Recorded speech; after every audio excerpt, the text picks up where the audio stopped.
کھلے آنکھ سلے اعلیٰ کہتے کہتے کھلے آنکھ سلے اعلیٰ کہتے کہتے. الحمدللہ رب العالمین، الصلاۃ والسلام علی سید الانبیاء والمرسلین، اما بعد فاعوذ باللہ من الشیطان الرجیم، بسم اللہ الرحمن الرحیم. الصلاۃ والسلام علیک یا رسول اللہ وعلی آلک واصحابک یا حبیب اللہ. الصلاۃ والسلام علیک یا نبی اللہ وعلی آلک واصحابک یا نور اللہ. حضور نبی کریم رؤوف الرحیم صلی اللہ علیہ وسلم نے ارشاد فرمایا کہ جو شخص جمعہ کے دن مجھ پر 200 مرتبہ درود پاک پڑھے گا، اللہ تعالیٰ اس کے 200 سال کے گناہوں کو معاف فرما دے گا. صلو علی الحبیب صلی اللہ تعالی علی محمد صلی اللہ علیہ وسلم، صلاۃ و سلام علیک یا سیدی یا رسول اللہ. آئیے تلاوت کلام پاک پروگرام میں شامل کرتے ہیں. اعوذ باللہ من الشیطان الرجیم، میں اللہ تعالیٰ کی پناہ میں آتا ہوں شیطان مردود سے. بسم اللہ الرحمن الرحیم، اللہ کے نام سے شروع جو نہایت مہربان رحم والا. وَأَدْخِلْ يَدَكَ فِي جَيْبِكَ تَخْرُجْ بَيْضَاءَ مِنْ غَيْرِ سُوءٍ، اور اپنا ہاتھ اپنے گریبان میں ڈال، نکلے گا سفید چمکتا بے عیب. فِي 9 آيَاتٍ إِلَى فِرْعَوْنَ وَقَوْمِهِ إِنَّهُمْ كَانُوا قَوْمًا فَاسِقِينَ. 9 نشانیوں میں فرعون اور اس کی قوم کی طرف بے شک وہ بے حکم لوگ ہیں. فَلَمَّا جَاءَتْهُمْ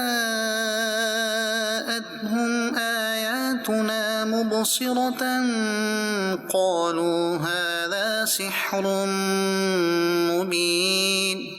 پھر جب ہماری نشانیاں آنکھیں کھولتی ان کے پاس آئیں، بولے یہ تو سری جادو ہے. وَجَحَدُوا بِهَا وَاسْتَيْقَنَتْهَا أَنفُسُهُمْ ظُلْمًا وَعُلُوًّا. اور ان کے منکر ہوئے اور ان کے دلوں میں ان کا یقین تھا ظلم اور تکبر سے. فانظر كيف كان عاقبة المفسدين. تو دیکھو کیسا انجام ہوا فسادیوں کا. وَلَقَدْ آتَيْنَا دَاوُودَ وَسُلَيْمَانَ عِلْمًا. اور بے شک ہم نے داؤد اور سلیمان کو بڑا علم عطا فرمایا. وَقَالَ الْحَمْدُ لِلَّهِ الَّذِي فَضَّلَنَا عَلَى كَثِيرٍ مِّنْ عِبَادِهِ الْمُؤْمِنِينَ. اور دونوں نے کہا سب خوبیاں اللہ کو جس نے ہمیں اپنے بہت سے ایمان والے بندوں پر فضیلت بخشی. وَوَرِثَ سُلَيْمَانُ دَاوُودَ وَقَالَ يَا أَيُّهَا النَّاسُ عُلِّمْنَا مَنطِقَ الطَّيْرِ وَأُوتِينَا مِن كُلِّ شَيْءٍ. اور سلیمان داؤد کا جانشین ہوا اور کہا اے لوگو ہمیں پرندوں کی بولی سکھائی گئی اور ہر چیز میں سے ہم کو عطا ہوا. إِنَّ هَذَا لَهُوَ الْفَضْلُ الْمُبِينُ. بے شک یہی ظاہر فضل ہے. وَحُشِرَ لِسُلَيْمَانَ جُنُودُهُ مِنَ الْجِنِّ وَالْإِنسِ وَالطَّيْرِ فَهُمْ يُوزَعُونَ. اور جمع کیے گئے سلیمان کے لیے اس کے لشکر جنوں اور آدمیوں اور پرندوں سے تو وہ روکے جاتے تھے. حَتَّى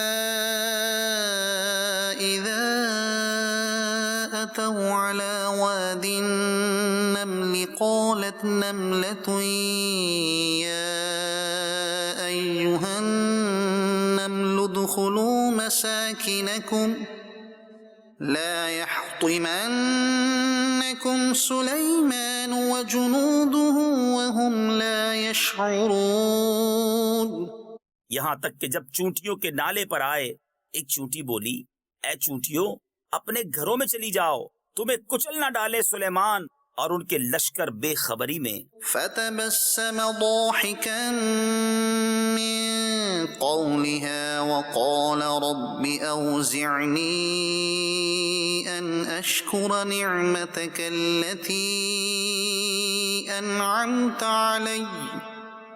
أنعمت علي وعلى والدي وأن أعمل صالحا ترضاه وأدخلني برحمتك في عبادك الصالحين.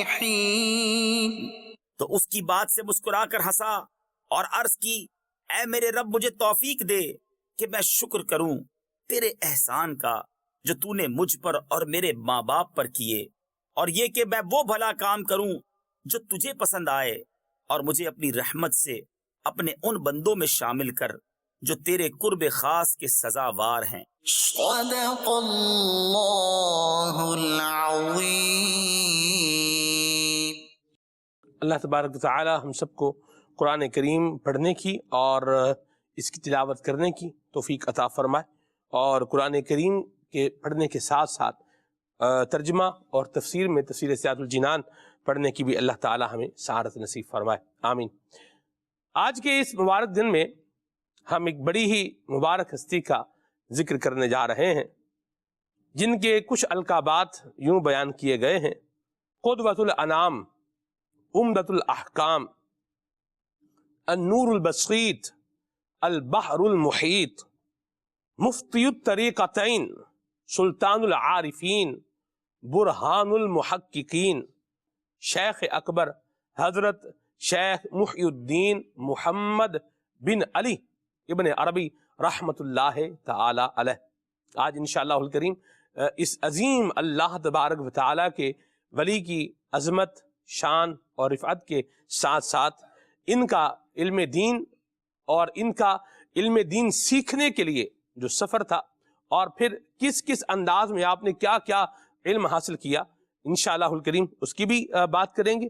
ان کی زندگی کے روشن کچھ دیگر پہلوؤں پر بھی انشاءاللہ الکریم بات کر کے اپنے لیے ہدایت کا اور زندگی گزارنے کا بہترین سامان کرنے کی کوشش کریں گے. دعا ہے اللہ تبارک و تعالی اپنے اس عظیم ولی کی برکت سے ہمیں بھی اپنی معرفت اور اپنا عرفان نصیب فرمائے، ہمیں علم بھی عطا فرمائے اور علم نافع عطا فرمائے. علم غیر نافع غیر صالح سے اللہ تعالی ہم سب کو محفوظ و مامون فرمائے. حضور غوث پاک رحمۃ اللہ تعالی علیہ کی مبارک ذات کے ساتھ بھی حضرت شیخ ابن عربی رحمۃ اللہ تعالی علیہ کا ایک تعلق بنتا ہے. وہ کیسے ہے اس پر بھی انشاءاللہ الکریم بات کریں گے. آپ کی کالز کو اور آپ کی میسیجز کو بھی پروگرام کا حصہ بنائیں گے. آئیے خلیل بھائی سے ابھی کلام سنتے ہیں اور پھر انشاءاللہ الکریم آگے بڑھتے ہیں. صلی اللہ علی الحبیب صلی اللہ تعالی علی محمد. صلی علی نبینا صلی علی محمد صلی علی کریمنا صلی علی محمد.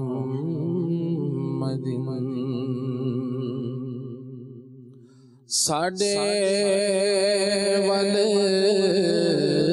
پیاریا نگاواں کدوں ہوئیاں، ساڈے ول پیاریا نگاواں کدوں ہونیاں، دسو منظور ہے دعاواں کدوں ہونیاں. بلا لو ہم غریبوں کو، بلا لو یا رسول اللہ، بے شبیر و شبر فاطمہ حیدر مدینے میں. صلی علی کریمنا صلی علی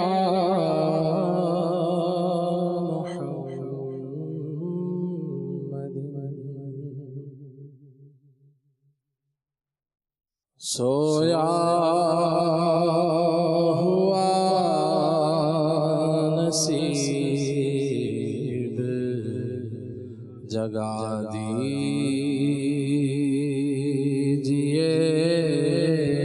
حضور سویا ہوا نصیب جگا دیجئے حضور میٹھا مدینہ مجھ کو دکھا دیجئے حضور میٹھا مدینہ ہم کو دکھا دیجئے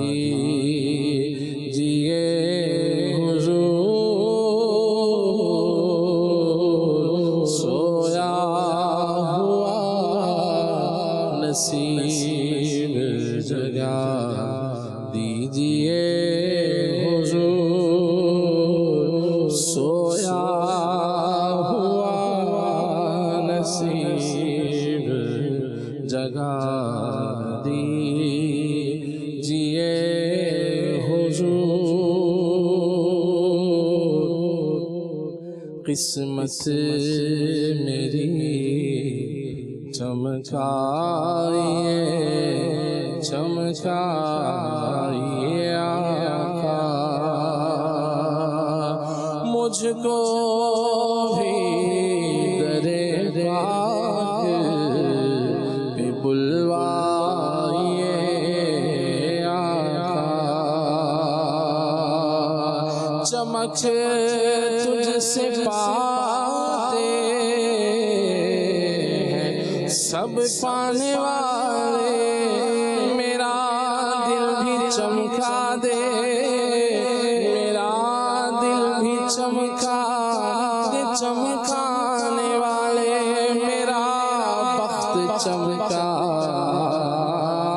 دے چمکانے والے سویا ہوا نصیب جگا دیجئے حضور سویا ہوا نصیب جگا دیجئے حضور قسمت میں لاکھ پیچ ہو سو ہزار کج یہ ساری گتھی تیری سیدھی نظر کی ہے سویا ہوا نصیب جگا دیجئے حضور کوئی قسمت والا مہمان مدینے والے دا ہندہ کرم خوش بخشاتے سلطان مدینے والے دا سویا ہوا نصیب جگا دیجئے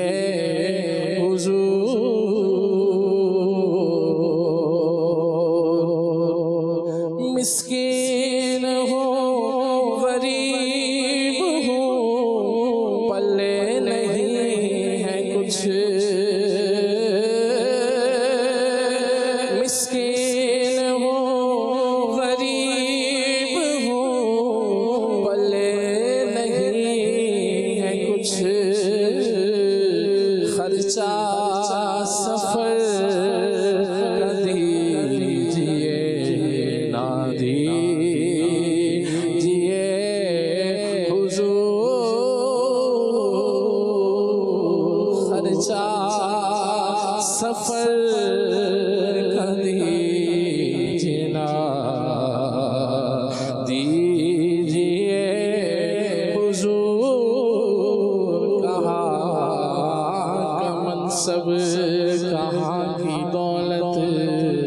قسم خدا کی ہے یہ حقیقت، جنہیں بلایا ہے مصطفیٰ نے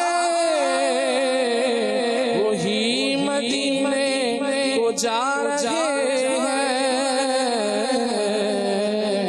خرچہ سفر کا دیجیے نا، خرچہ سفر کا دیجیے نا، دیجیے حضور، پھر سبز گنبد اور وہ مینار کی بہار، غوث و رضا کا صدقہ دکھا دیجیے حضور، زہرا کے لاڈلوں کا وسیلہ میں لایا ہوں، زہرا کے لاڈلوں کا وسیلہ میں لایا ہوں، پژمردہ دل کو میرے کھلا دیجیے حضور، صدقہ شہید کربلا کا شاہ انبیاء، دیوانہ مدینہ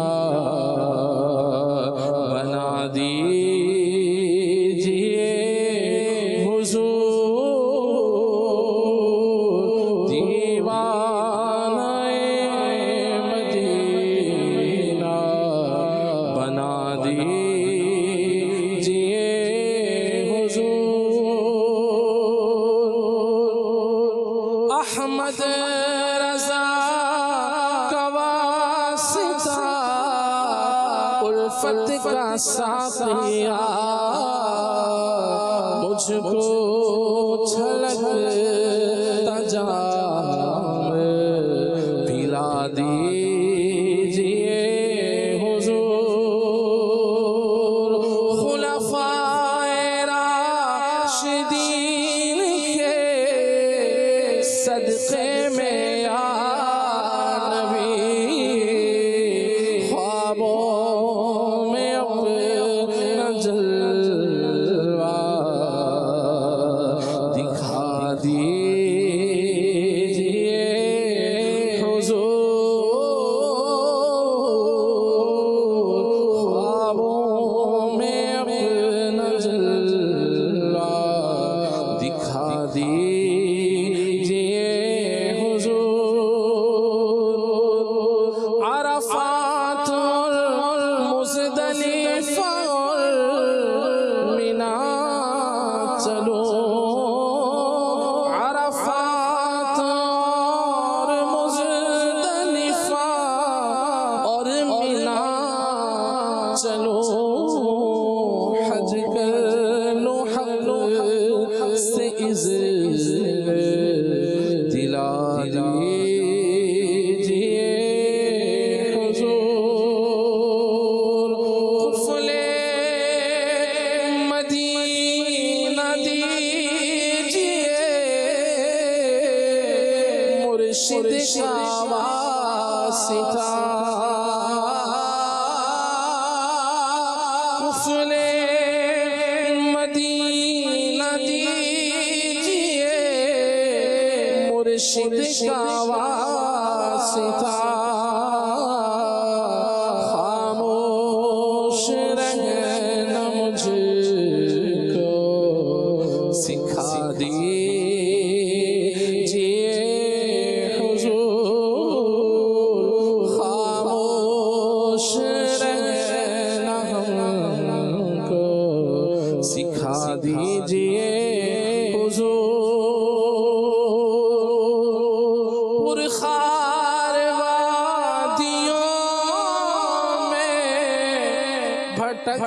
رہ گیا پورے خار وادیوں میں بھٹک کے میں رہ گیا بھولے ہوئے کو راہ دکھا دیجئے حضور بھولے ہوئے کو راہ دکھا دیجئے حضور عطار بد خصال کا اسی آشیار کا سنگ عطار بد خصال کا اسی آشیار کا دل مردہ ہو چکا ہے جلا دیجئے حضور میرا دل مردہ ہو چکا ہے جلا دیجئے حضور دل مردہ ہو چکا ہے جلا دیجئے حضور سویا ہوا نصیب جگا دیجئے حضور اللہ تعالیٰ ہم سب کو مکہ مدینہ کی باد حاضری نصیب فرمائے اور ذوق والی اور شوق والی حاضری اللہ تبارک و تعالیٰ ہم سب کو عطا فرمائے، ہماری آل اولاد کو بھی نصیب فرمائے، ہمارے والدین کو بھی نصیب فرمائے، اور جب تک یہ سانس چل رہے ہیں اللہ تبارک و تعالیٰ ہم سب کو یہ سعادت نصیب فرمائے، عافیت کے ساتھ، سلامتی کے ساتھ۔ عنوان پر آئیں، موضوع پر آئیں۔ حضرت شیخ محی الدین شیخ اکبر ابن عربی رحمۃ اللہ تعالی علیہ کون تھے، ان کا ابتدائی تعارف کیا ہے، کس علاقے سے تعلق رکھتے تھے، کہاں پیدا ہوئے؟ آئیے رکن شورا حضرت قبلہ حاجی ماجد محمد شاہر اتاری ادا مزلہ کی مبارک زبان سے سنتے ہیں۔ جی حضور۔ بسم اللہ الرحمن الرحیم۔ شیخ اکبر ان کا لقب ہے جی، اور محی الدین بھی کہا جاتا ہے، اور محمد بن عربی بن محمد حاتمی اور تائی گھرانے سے ان کا تعلق ہے۔ عربی تھے، اور یہ ان کا جو گھرانہ ہے یہ بڑا علمی تھا۔ آپ کے جو دادا ہیں محمد، یہ بھی اپنے شہر کے قاضی تھے اور بڑے مقرب تھے خلیفہ کے بھی، جی، اور بہت علمی شخصیت تھے۔ والد صاحب بھی جو ہے ماشاءاللہ علمی شخصیت تھے، اور علماء سے اولیاء سے محبت کرنے والے تھے۔ آپ کی ولادت اسپین میں ہوئی، اور جسے اندلس بھی کہا جاتا ہے، اور یہ 560 ہجری میں پیدا ہوئے، اور یعنی غوث پاک رحمۃ اللہ علیہ کے زمانے کے قریب آپ کہیں، آپ کی وفات کے بعد یا اس کے قریب۔ تو یہ ان کے والد صاحب جو ہیں وہ غوث پاک رحمۃ اللہ علیہ سے بڑی محبت کرتے تھے، اور ان کے گھر یعنی ان کے ابن عربی کے پیدا ہونے سے پہلے کسی اور بچے کی پیدائش نہیں تھی، یعنی کوئی بچہ نہیں تھا۔ تو انہوں نے بڑی دعائیں کی اور بڑے فقیروں اور جو ہے وہ بزرگوں سے دعا بھی کروائی۔ جی، تو لیکن بہرحال جو ہے وہ اللہ پاک جس کو اولاد دے جس کو نہ دے اس کی جو ہے وہ دست قدرت میں ہے۔ تو بہرحال پھر یہ سفر کرتے کرتے اندلس سے بغداد چلے گئے، وہاں حضور غوث پاک رحمۃ اللہ علیہ سے جو ہے دعا کی، درخواست کی۔ تو حضور غوث پاک رحمۃ اللہ علیہ نے ارشاد فرمایا کہ میں نے لوح محفوظ پر دیکھا ہے لیکن آپ کی قسمت میں اولاد نہیں ہے۔ تو انہوں نے آگے سے جواب دیا کہ یہی بات تھی، تو یہ بات تو میں پہلے بھی سن چکا ہوں کہ میری قسمت میں جو ہے یعنی اولاد بزرگوں سے اولیاء سے جو ہے یہی سنا ہے، پھر آپ کے پاس میں پھر کیوں آیا ہوں؟ تو جانتے تھے کہ ماشاء اللہ غوث پاک رحمۃ اللہ علیہ بہت بڑے ولی ہیں، اور جو ہے وہ ان کے پاس جو آتا ہے وہ اپنی خالی جھولی مرادوں سے بھر کر جاتا ہے۔ واہ واہ واہ واہ۔ تو ایک جو ہے وہ ہوتا ہے نا آدمی کا یقین بھی۔ تو حضور غوث پاک رحمۃ اللہ علیہ مسکرائے اور فرمایا کہ میری قسمت میں ایک بچہ جو ہے وہ ہے جو ابھی پیدا نہیں ہوا، تو میں جو ہے وہ انہوں نے دعا فرمائی اور پھر یہی بچہ گویا کہ کہا کہ میں نے تمہیں دیا۔ پھر جو ہے وہ ابن عربی رحمۃ اللہ علیہ پیدا ہوئے، اسی لیے ایک تعلق ہے ان کا حضور غوث پاک رحمۃ اللہ علیہ کے ساتھ۔ کیا بات ہے، سبحان اللہ۔ اور یہ سلسلہ قادریہ سے بھی جو ہے وہ کہ بزرگ ہی کہلاتے ہیں۔ صحیح۔ اور انہوں نے پھر جو ہے یہ جب پیدا ہوئے اور پھر انہوں نے ویسے جو ان کا علاقہ تھا جس میں آپ کی پیدائش ہوئی، آپ کا خاندان بھی جو ہے وہ بہت بڑا علمی خاندان ہے، اور پھر وہ علاقہ بھی جو ہے وہ علمی طور پر بڑا بلند تھا، بڑے بڑے علماء وہاں پر موجود تھے، انہوں نے علم دین حاصل کیا اور صرف پھر اسی پر اکتفا نہیں کیا بلکہ مختلف شہروں کا سفر کیا، اور اس زمانے میں جو ہے یہ اندلس جو ہے وہ علم کے حوالے سے مشہور تھا۔ صحیح۔ اس کے بعد جو ہے وہ آپ نے مصر کا بھی سفر کیا، مراکش کا سفر کیا، اور بغداد بھی آئے، اور یوں یعنی جب میں مکہ معظمہ اور مدینہ منورہ ویسے ہی جو ہے وہ علماء یہاں کثرت سے تھے، تو جب ان کی حالات زندگی پر نظر دوڑاتے ہیں تو آدمی کو حیرانی ہوتی ہے کہ سفر مشکل اس زمانے میں، اور آپ نے اتنا سفر کیا، جبکہ آپ خود جو ہے وہ دادا بھی عالم، جو ہے والد صاحب بھی عالم، اس کے باوجود جو ہے وہ اتنا سفر کر رہے ہیں اور علم دین حاصل کر رہے ہیں، اور پھر جو ہے وہ علم کے ایسے مقام پر یہ فائز ہوئے کہ علماء نے آپ کو مجتہد لکھا ہے۔ اللہ اکبر۔ بلکہ ایک جو ہے وہ عالم صاحب کا تو قول یہ ہے کہ اگر ابن عربی مجتہد نہیں تو دنیا میں کوئی مجتہد ہی نہیں ہے۔ اللہ اکبر۔ تو یہ یعنی اتنے بڑے مرتبے پر فائز سے بہرحال آپ علماء نے یہ بھی لکھا ہے کہ آپ امام مالک رحمۃ اللہ علیہ کے جو ہے وہ فقہ پر فتویٰ دیا کرتے تھے۔ صحیح۔ اور یعنی اتنے بڑے عالم ہونے کے ساتھ ساتھ بہت بڑے صوفی بھی تھے۔ آج کل کہا جاتا ہے جناب یہ جو ہے وہ تصوف کچھ اور ہے، تو جناب علم شریعت، علم طریقت مختلف ہیں، حالانکہ ایسی بات نہیں ہے۔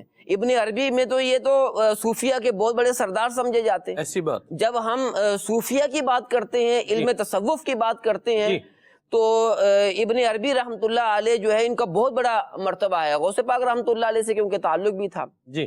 اور اب بھی آپ کی جو کتابیں ہیں، فصول حکم ہے یا فتوحات مکیہ ہے، یہ باقاعدہ اہل تصوف جو ہے وہ درس کے طور پر پڑھتے پڑھاتے ہیں۔ اور یعنی اتنے بڑے یہ عالم تھے، یہ صوفی تھے، یعنی یہ صوفی نہیں ہے تو پھر کون صوفی ہے؟ ایسی بات ہے۔ تو لیکن ساتھ مجتہد بھی ہیں۔ صحیح۔ تو یعنی علم اور تصوف جہاں جمع ہوتا ہے تو انہیں ابن عربی کہا جاتا ہے۔ ایسی بات ہے، سبحان اللہ، بڑی پیاری بات کہی۔ آپ کی گفتگو سے میں نے صرف 3 باتیں جو ہے نا وہ نوٹ کی ہیں۔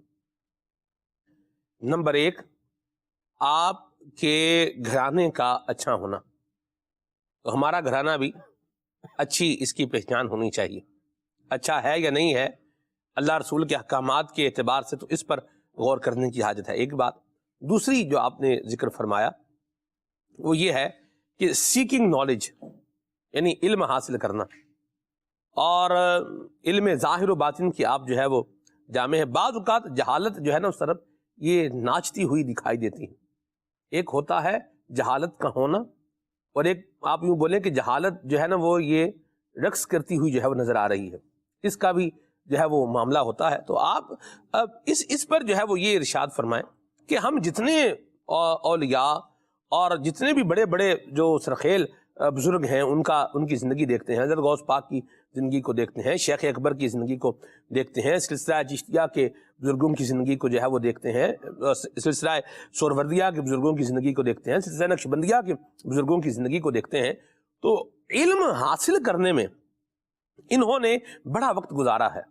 آپ کیا خیال فرماتے ہیں کہ وہ کون سی شے ہے کہ جس نے لوگوں کو علم سے جو ہے وہ دور کیا ہے؟ یعنی آج کے زمانے میں آپ دیکھیں لوگ ایسے موجود ہیں کہ جو آپ کو جو علماء ہیں یا جو علم کی بات بتانے والے ہیں ان سے ہٹانے والے افراد جو ہے وہ نظر آتے ہیں، اور یہ کچھ نہ کچھ اپنی باتیں جو ہے نا کچھ نہ کچھ کر ہی رہے ہوتے ہیں، اور ان سے لوگوں کو بدزن کر رہے ہوتے ہیں یا راہ علم سے دور کر رہے ہوتے ہیں۔ کچھ صوفیاء کے نام پر آ جائیں، کچھ مطلب اور بڑے ناموں پر اس طرح سے یہ معاملہ ہو رہا ہے۔ آپ اس بارے میں کیا خیال فرماتے ہیں کہ یہ کیوں ٹرینڈ شروع ہوا ہے؟ جبکہ ہم اسلاف کی اولیاء کی سیرت دیکھتے ہیں تو وہاں تو خود بھی پڑھنے والے ہیں اولاد کو بھی پڑھانے والے ہیں، خود بھی سیکھنے والے ہیں، اولاد کو بھی سکھانے والے ہیں، اور اس کے لیے بڑی ایفرٹ کرنے والے ہیں اس مشکل دور کے اندر بھی۔ دیکھیں علم ایک روشنی ہے، صحیح، تو جب روشنی آتی ہے تو پھر جو ہے وہ جہالت جو ہے وہ دور ہو جاتی ہے۔ تو بس اس میں ایک فیکٹر تو شیطان بھی ہے صحیح، کہ جو آدمی کو جو ہے وہ گمراہ کر دیتا ہے، صحیح، اور کچھ یہ بھی ہے کہ احساس کمتری، یعنی احساس کمتری بھی ہو سکتا ہے، احساس برتری بھی ہو سکتا ہے۔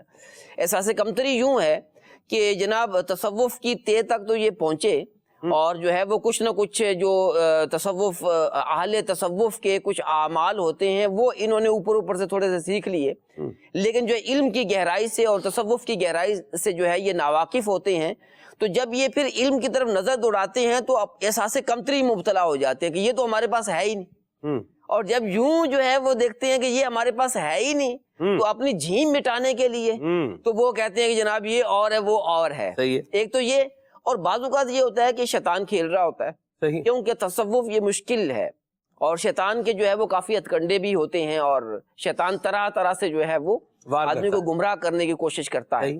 تو کوئی شعبدے شیطان دکھا دیتا ہے تو وہ اسی میں احساس برتری میں مبتلا ہو جاتے ہیں کہ جناب ہمارے پاس تو بہت کچھ ہے، حقیقت میں ان کے پاس کچھ بھی نہیں ہوتا۔ تو یہ ایک بہت بڑا شیطان کا وار ہے، اس سے بچنا چاہیے کہ تصوف کے لیے علم بہت ضروری ہے۔ درست فرمایا۔ انسان کو ظاہر و باطن کو اگر ستھرا کرنا ہے تو یہ ظاہر و باطن ستھرا نبی کریم صلی اللہ علیہ وسلم کی تعلیمات سے ہونا ہے۔ ستھرا کرنے والے کون ہیں؟ حضور نبی کریم صلی اللہ علیہ وسلم ہے۔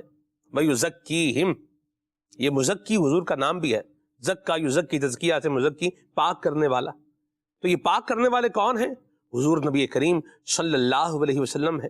یہ نکھارنے والے کون ہیں؟ حضور نبی کریم صلی اللہ علیہ وسلم ہے۔ اور بندہ اگر بولے کہ میں یہ سارے طریقے جو ہے وہ چھوڑ دوں اور یہ ساری باتیں جو ہے وہ ان کو پس پشت میں ڈال دوں اور ان سے بالکل اپنی کوئی الیک سلیک اور ہاؤ نہ رکھوں اور میرا ظاہر و باطن بھی صاف ہو جائے، اجلا ہو جائے، چمک جائے، تو یہ نہیں ہو سکتا۔ اللہ پاک ہم سب کو عقل و شعور عطا فرمائے۔ بہرحال مدنی چینل کے ناظرین، دنیا میں جس کی دکان پر جو ہے وہ اس کو بیچ ہی رہا ہے۔ جو کچرا ہے نا، کچرا بھی بک ہی رہا ہے۔ جی ہاں، یہ بھی ہے، کچرا بھی بک رہا ہے۔ تو اب یہ بیچنے والا تو بیچ رہا ہے، لینے والے کی بھی ایک ذمہ داری ہے کہ وہ کیا لے رہا ہے۔ وہ سونا لے رہا ہے یا مٹی لے رہا ہے، کام کی چیز لے رہا ہے یا بیکار لے رہا ہے، ہیرا لے رہا ہے یا پتھر لے رہا ہے، خیر لے رہا ہے یا شر لے رہا ہے۔ بیچنے والا تو بیچ ہی رہا ہے، دینے والا تو دے ہی رہا ہے، لینے والے کا بھی ایک کردار ضرور بنتا ہے کہ یہ اس پر بھی غور کرے، اور بیچنے والے کو بھی چاہیے کہ کچرا ہے نا، وہ کم از کم ریئلائز کر لے کہ یہ کچرا ہے۔ جب ریئلائزیشن ہوتا ہے تو پھر بندہ اس کو پھر سمت صحیح معلوم ہوتی ہے کہ جس میں ابھی ہوں یہ غلط ہے اور صحیح یہ ہے۔ غلط کام کرنے والا بھی جب تک اپنے کام کو صحیح سمجھے گا کبھی غلط کام نہیں چھوڑے گا۔ آپ آزما کے دیکھ لیں، آزما کے کیا دیکھنا ہے، چھوڑیں اس کو، کیا آزمانا ہے، آزمائی ہوئی باتوں کو کیا آزمانا ہے۔ نشے کے عادی لوگوں کو سب سے پہلے یہ ریئلائز کرایا جاتا ہے کہ آپ یہ بات کمٹ کیجئے، اس کو مانیے کہ بات کیا ہے، یہ غلط ہے۔ تو وہ جب مانتا ہے تو پھر اس کا علاج شروع ہوتا ہے۔ تو اللہ تبارک و تعالی ہمیں فہم بھی نصیب فرمائے۔ تو شعبدے دکھانے والے، جیسے کہا رکن شورا نے، یہ بالکل جو ہے وہ لوگ ملیں گے اور اپنی جھیب مٹانے کے لیے کچھ پتہ ہوتا نہیں ہے، اور یوں مطلب اس طرح سے آنے والے یہ معاشرے میں موجود ہیں۔ ڈگڈگی جو ہے وہ بجا رہے ہیں، ڈگڈگی بجانے والا تو ڈگڈگی بجا رہا ہے اور لوگوں کو مداری دکھانے کے لیے، جمع کرنے کے لیے اپنا کام کر رہا ہے۔ لوگوں کا یہ اب کام ہے کہ وہ مداری دینے کے لیے کھڑے ہو جاتے ہیں، تماشا دیکھنے کے لیے کھڑے ہوتے ہیں، یا پھر اپنے کام کی راہ پہ جو ہے وہ چلتے ہیں اور آگے بڑھتے ہیں۔ اللہ ہم سب کو عافیت اور سلامتی نصیب فرمائے۔ اگر جینے کی خواہش ہے تو کچھ پہچان پیدا کر۔ الحمدللہ دعوت اسلامی کا دینی ماحول ہمیں علم بھی سکھا رہا ہے، ہمیں شریعت بھی سکھا رہا ہے، اور ہمیں طریقت بھی بتا رہا ہے۔ قلب کی، ظاہر کی، باطن کی پاکیزگی اور صفائی کیسے ہوگی یہ بھی بتا رہا ہے، سمجھا رہا ہے۔ تو اس دینی ماحول سے وابستہ رہیں گے تو انشاءاللہ الکریم خیر پانے میں کامیاب ہوں گے، جہالت کے اندھیرے سے انشاءاللہ الکریم دور ہو جائیں گے، علم کا نور آئے گا، اور علم نافع جب آئے گا تو انشاءاللہ پھر بیڑا پار ہو جائے گا۔ اللہ ہم سب کو نصیب فرمائے، اور اللہ ہمیں علم دوست بنائے۔ اولیاء صلحاء علم دوست تھے۔ آپ غور کیجئے کہ حضرت شیخ اکبر محی الدین ابن عربی، جن کو شیخ اکبر کہا جاتا ہے، ان کا قرآن کریم کا علم کیسا تھا، علم قرآن کیسا تھا، قرآن کریم آپ نے سیکھا اور کیسے سیکھا؟ خالد بھائی سے سنتے ہیں. جی خالد بھائی. سبحان اللہ. شیخ اکبر ابن عربی، محی الدین ابن عربی، یعنی نام دیکھیں تو محی الدین بتا رہا ہے کہ جو شخصیت ہے یہ دین سے وابستہ ہے اور دین کا احیاء کرنے والی ہے، تعلیمات اسلام کو پھیلانے والی ہے. اور تعلیمات اسلام میں ایک بنیادی اور نمایاں کردار جو ہے وہ قرآن کریم ہی کا ہے. قرآن ہی تو وہ ہے جسے شریعت کا اصول کہا جاتا ہے، شریعت کا مبدأ کہا جاتا ہے. اور اگر یہ نہ ہو سینے میں تو پھر یوں سمجھے کہ کیا سینے میں آیا اور بندے نے اپنی زندگی کو کن کاموں میں لگایا. تو اس لیے اللہ والوں کی زندگی میں اللہ کی کتاب سے ایک تعلق بڑا مضبوط رہتا ہے. شیخ اکبر محی الدین ابن عربی رحمۃ اللہ تعالی علیہ کی جب ہم سیرت کو دیکھتے ہیں تو قرات سوا کے آپ قاری تھے. قرآن کریم آپ کو پڑھنا آتا تھا، اور کیسا پڑھنا آتا تھا کہ 7 قراتوں میں آپ نے قرآن کریم کو سیکھا تھا اور پھر اس کی تلاوت کیا کرتے. دوسرا ایک علم قرآن سے ہی آپ کا انداز یہ تو پڑھنے کے اعتبار سے ہے. صرف علم قرآن پر آپ رحمۃ اللہ تعالی علیہ کی لکھی گئی تفاسیر کی تعداد 4 سے زائد ہے، جو مختلف اعتبارات سے لکھی. کہیں وہ آیات بیان کی جن میں رب العالمین نے 3 باتوں کا حکم دیا، کہیں ان چیزوں کو جمع فرمایا جہاں 7 باتوں کا حکم ہے. اور اس طرح سے اسرار و رموز جو ہے قرآن کریم کے مختلف اعتبارات سے بیان فرمائے. اور اس اعتبار سے بھی آپ رحمۃ اللہ تعالی نے تفسیر القرآن ابن عربی، مکمل قرآن کی جو آپ نے تفسیر تحریر فرمائی یہ ملتی ہے. آپ رحمۃ اللہ تعالی علیہ کی کتابوں کے بارے میں سلمان بھائی آتا ہے اور محققین تحقیق کر رہے ہیں 971 کتب اور ایک روایت کے مطابق 917 کتب، جو یوں سمجھے کہ بالکل آخر میں جو اب تک تحقیقات ہوئی ہیں ان کے مطابق آپ رحمۃ اللہ تعالی علیہ کی کتب کی تعداد اتنی زیادہ بیان کی. اللہ اکبر. حالانکہ خود آپ رحمۃ اللہ تعالی علیہ نے بھی اپنی کتابوں کی جہاں تعداد لکھی ہے وہ وہاں کئی لکھی. اور اللہ اکبر، علم ایسا، اور علم قرآن کی جس طرح سے آپ بات کر رہے ہیں یہ ایسا کہ فرماتے ہیں کہ بعض چیزیں تو میں نے، بعض کتابیں تو میں نے ایسے لکھی کہ گویا وہ امر الہی تھا. اللہ تبارک و تعالیٰ کی طرف سے حکم ہوا کہ ان چیزوں کو لکھ دو. کیا بات. کچھ چیزیں میں نے اس لیے لکھی کہ وہ ایسے راز تھے میرے سینے میں کہ وہ میرے سینے کو جلا رہے تھے اور ان کی ایک تپش تھی، ایک ہیبت تھی ان کی. پھر میں نے اپنی سلامتی اس میں جانی کہ ان کو لکھ دیا جائے. بعض حضرات نے آپ کی بارگاہ میں عرض کی کہ حضور عطا فرمائیں پھر وہ کتابیں. تو کچھ کتابوں کے بارے میں فرمایا یہ اللہ تبارک و تعالیٰ کے اسرار ہیں، ہر ایک ان سے واقفیت حاصل نہیں کر سکتا اور ہر ایک کے سامنے وہ پڑھی بھی نہیں جا سکتی. بعض اسرار ایسے ہیں جو میں نے لکھ تو دیے کہ مجھے حکم ربی تھا اور اللہ تبارک و تعالیٰ کی طرف سے یہ الہام ہوا تھا کہ یہ لکھا جائے، تو میں نے لکھ تو دیا لیکن اس کو عام کرنے کا الہام نہیں ہوا تھا، اس کو عام کرنے کا فرمایا نہیں گیا تھا. لہٰذا وہ لکھ کر میں نے جمع کر دیے ہیں، لوگوں تک پہنچائے نہیں ہیں. یوں آپ رحمۃ اللہ تعالی علیہ علم دوست تھے، علم سے واقفیت رکھنے والے تھے، علم حاصل، یعنی اس قدر علم جب پھیلا رہے ہیں، افشاء علم اور اشاعت علم کا جب یہ انداز ہے تو خود علم سیکھنے کا جو انداز ہے اس کے لیے آپ کا دور دراز کا سفر ہے. یعنی اس وقت یوں سمجھیں کہ جہاں تک سفر ممکن تھا نا آپ نے سفر کیا ہے. یعنی شرق و غرب ہر طرح کے ممالک میں آپ رحمۃ اللہ تعالی علیہ نے سفر کیا. کیا بغداد ہو، کیا کونیا، تو خیر آپ تب تشریف لے گئے جب علوم و معارف کو حاصل کر چکے تھے اور آپ کو بلایا گیا کہ آپ کونیا آئیے. اس سے پہلے تو آپ نے مصر، حلب، شام، بغداد ہر جگہ سفر کیا اور جہاں پتہ چلتا کہ یہاں علماء موجود ہیں اور یہاں تصوف و طریقت کے ماہر افراد موجود ہیں تو ابن عربی رحمۃ اللہ تعالی علیہ وہاں خود سفر کر کے جاتے اور اساتذہ کی بارگاہ میں جب تک حاضری دیتے جب تک وہ خود آگے کی طرف حکم نہ کر دیتے کہ اب کہیں اور تشریف لے جائیے اور فلاں مقام پر جا کر سیکھیے. درست فرمایا، اللہ برکت دے. خالد بھائی، عدنان بھائی، میں جو ایک بات پہ غور کر رہا ہوں، جیسے خالد بھائی نے دیکھیں یہ ان کے علم قرآن کے بارے میں بتایا، تو ہم قرات پر اگر آ جائیں مثال کے طور پر آپ دیکھیں، ایسا تو نہیں ہو سکتا کہ بندہ رات کو جو ہے وہ سویا ہوا ہے، گپیں دوستوں سے مار رہا ہے یا باتیں کر رہا ہے یا سن رہا ہے یا جو بھی ہے، اور صبح جب وہ اٹھے تو وہ بالکل جو ہے وہ قرآن کے اسرار و رموز کا اور قواعد و ضوابط کا جو ہے وہ ماہر اور عالم اور قاری بنا ہوا ہو. ایسی بات ہے، ایسا تو نہیں ہوتا ہے نا. تو اس کے لیے کوشش کرنی پڑتی ہے. العلم بالتعلم، علم آتا ہے تو وہ تعلم سے آتا ہے، یعنی سیکھنا پڑتا ہے.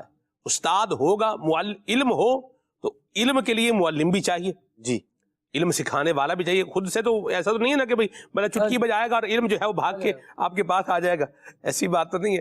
تو کیا فرماتے ہیں آپ اس پر؟ تھوڑا میں چاہوں گا آپ غور فرمائیں. بعض اوقات اب سب ہم نے دیکھا ہے معاشرے کے اندر لوگ بات کرتے ہیں یار ہمیں جو صوفیزم ہے نا یہ بہت اٹریکٹ کرتا ہے.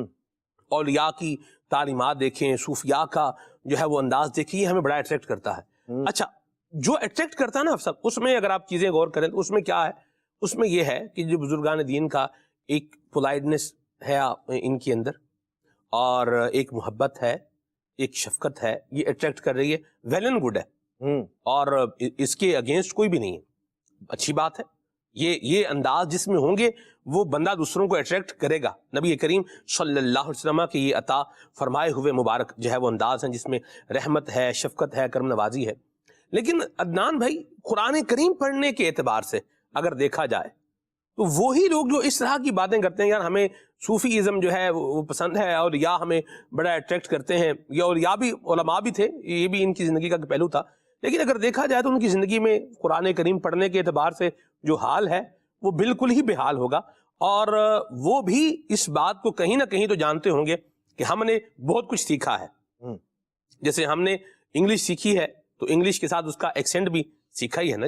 جی ہم نے جو ہے وہ، اور اگر تھیوری پڑھی ہے تو ہم نے پریکٹیکل بھی سیکھا، پریکٹیکل بھی کیا ہے. آپ نے بھی سائنس سے جو ہے وہ شغف ہے، آپ نے بھی پڑھا، ماشاءاللہ پڑھا ہے. میں نے بھی الحمدللہ اس کو پڑھا ہے، سائنس کے ساتھ جو ہے وہ آگے چلے ہم بھی.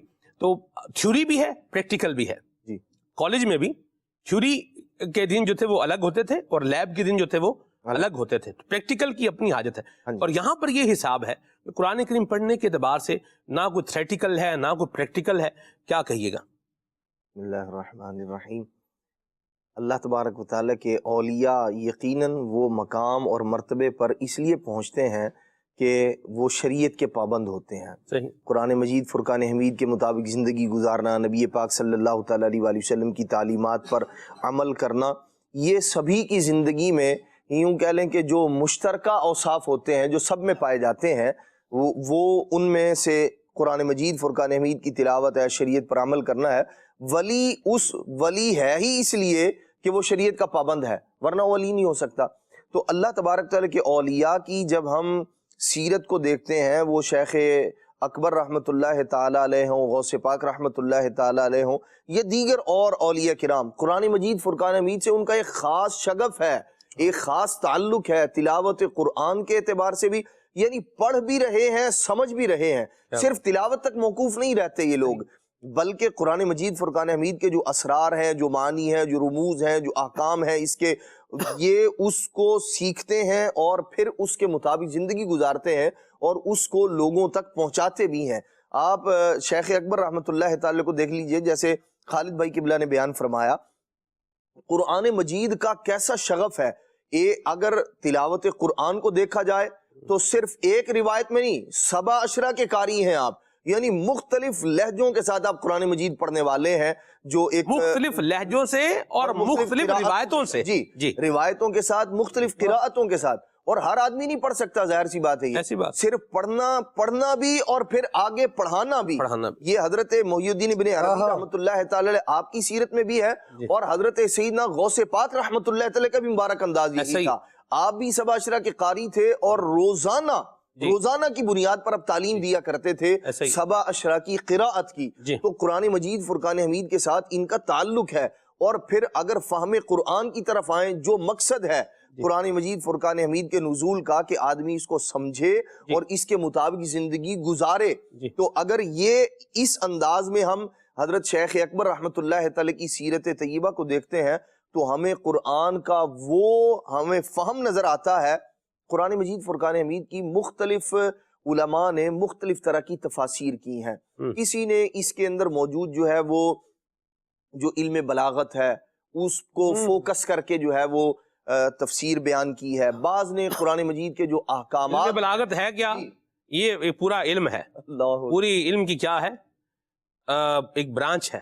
علم فصاحت کیا ہے، الگ ہے. پھر فصاحت میں علم جو ہے وہ علم بیان ہے، علم بدیع ہے، علم معانی ہے، علم مختلف معانی طرح کے جو ہاں جی، علوم ہیں۔ یہ الگ ہے، اور بلاغت کیا ہے پھر وہ ہاں جی، الگ ہے بھارت۔ اب یہ آگے جائیں گے تو پھر اور بہت کچھ ہے۔ جی عدنان بھائی۔ تو قرآن مجید فرقان حمید کی اگر ہم تفاسیر فہم کے اعتبار سے دیکھیں تو بہت سارے علماء ہمیں وہ نظر آتے ہیں جو احکام کو فوکس کرتے ہیں۔ قرآن مجید فرقان حمید میں جو احکام کی آیات ہیں، بعض نے علیحدہ سے ان کی تفاسیر کی، بعض نے قرآن مجید کی تفسیر کی، لیکن اس کے اندر ان کا فوکس جو ہے وہ احکام والی آیات ہیں، اگرچہ وہ پورے قرآن مجید کی تفسیر ہے۔ بعض تفاسیر وہ ہیں جن پر تصوف کا غلبہ ہے، یعنی ہے تفسیر قرآن لیکن اس کے اندر تصوف کو انہوں نے پیش نظر رکھتے ہوئے اس کی تفاسیر کو بیان کیا۔ جیسے اردو میں تفسیر نعیمی جو قبلہ مفتی احمد خان نعیمی رحمۃ اللہ تعالی علیہ نے ذکر فرمائی ہے، آپ اس کی جو یوں کہہ لیں کہ جو صوفیانہ تفسیر ہے وہ بھی بیان فرماتے ہیں، جو احکام ہے اس کے اندر وہ بھی بیان فرماتے ہیں، اور جو لغوی ابحاث ہوتی ہیں وہ بھی ذکر فرماتے ہیں۔ تو بہت یعنی ایمان افروز یہی ہمیں انداز جو ہے وہ پہلے بزرگان دین کی تفاسیر کے اندر بھی نظر آتا ہے۔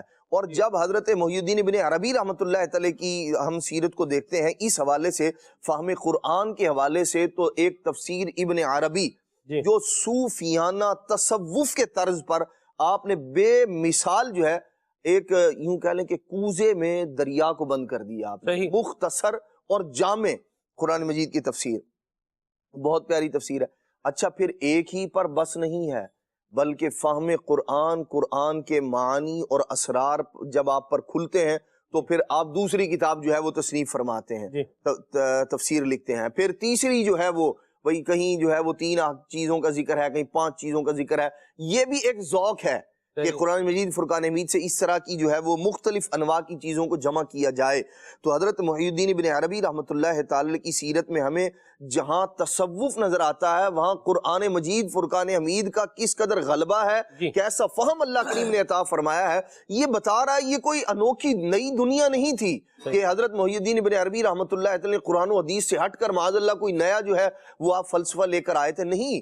جب قرآن کا اس قدر فہم اللہ کریم نے عطا فرمایا آپ کو تو یہ وہ اسرار، رموز اور معنی ہی تھے جس کو آپ نے کھول کر بیان فرمایا ہے، اور جس کے متعلق غوث پاک رحمت اللہ تعالی نے پہلے ارشاد فرما دیا تھا، فرمایا تھا یہ جو بچہ ہوگا اللہ تبارک و تعالی اسے قطب بنائے گا، اور یہ قرآن مجید فرقان حمید کے وہ اسرار، وہ رموز، وہ معنی جو ڈھکے ہوئے ہیں، جو بند ہے، یہ انہیں اس انداز میں کھول کر لوگوں کے سامنے رکھ دے گا کہ جو یوں کہہ لیں کہ پوشیدگی جو تھی اس کے اندر، جو چھپی ہوئی چیزیں تھی، اسرار تھے، موتی تھے، وہ سیپ سے نکال کے آپ لوگوں کے سامنے رکھ دیں۔ اور پھر ایسے ہی ہوا، یہ جو محی الدین ابن عربی رحمۃ اللہ تعالی، شیخ اکبر رحمۃ اللہ تعالی، دیکھیں ہر بندے کی پہنچ جو ہے وہ ہر ایک علم تک ہو، یہ دنیاوی اعتبار سے بھی ہم دیکھتے ہیں۔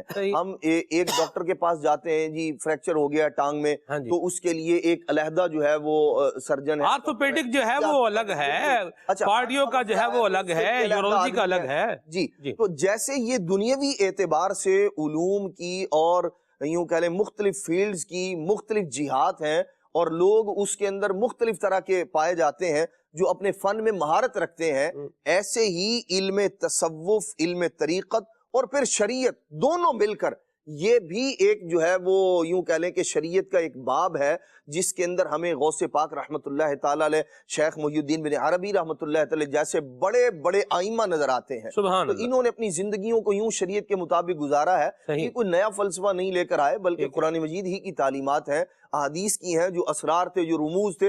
اور یہ ہمیں حضرت سیدنا ابو ہریرہ رضی اللہ تعالی عنہ سے بھی ہمیں یہ پتہ چلتا ہے کہ دین کے بعض احکام وہ ہیں، بعض باتیں وہ ہیں جو نبی پاک علیہ الصلوۃ والسلام نے خاص لوگوں کو ہی عطا فرمایا۔ بہرحال میرا جو پوائنٹ تھا وہ یہ تھا جہاں سے ہم چلے تھے، اور اس کو بھی آپ نے لیا کہ قرآن کریم پڑھنے کے حوالے سے بھی ایفرٹ ہونی چاہیے۔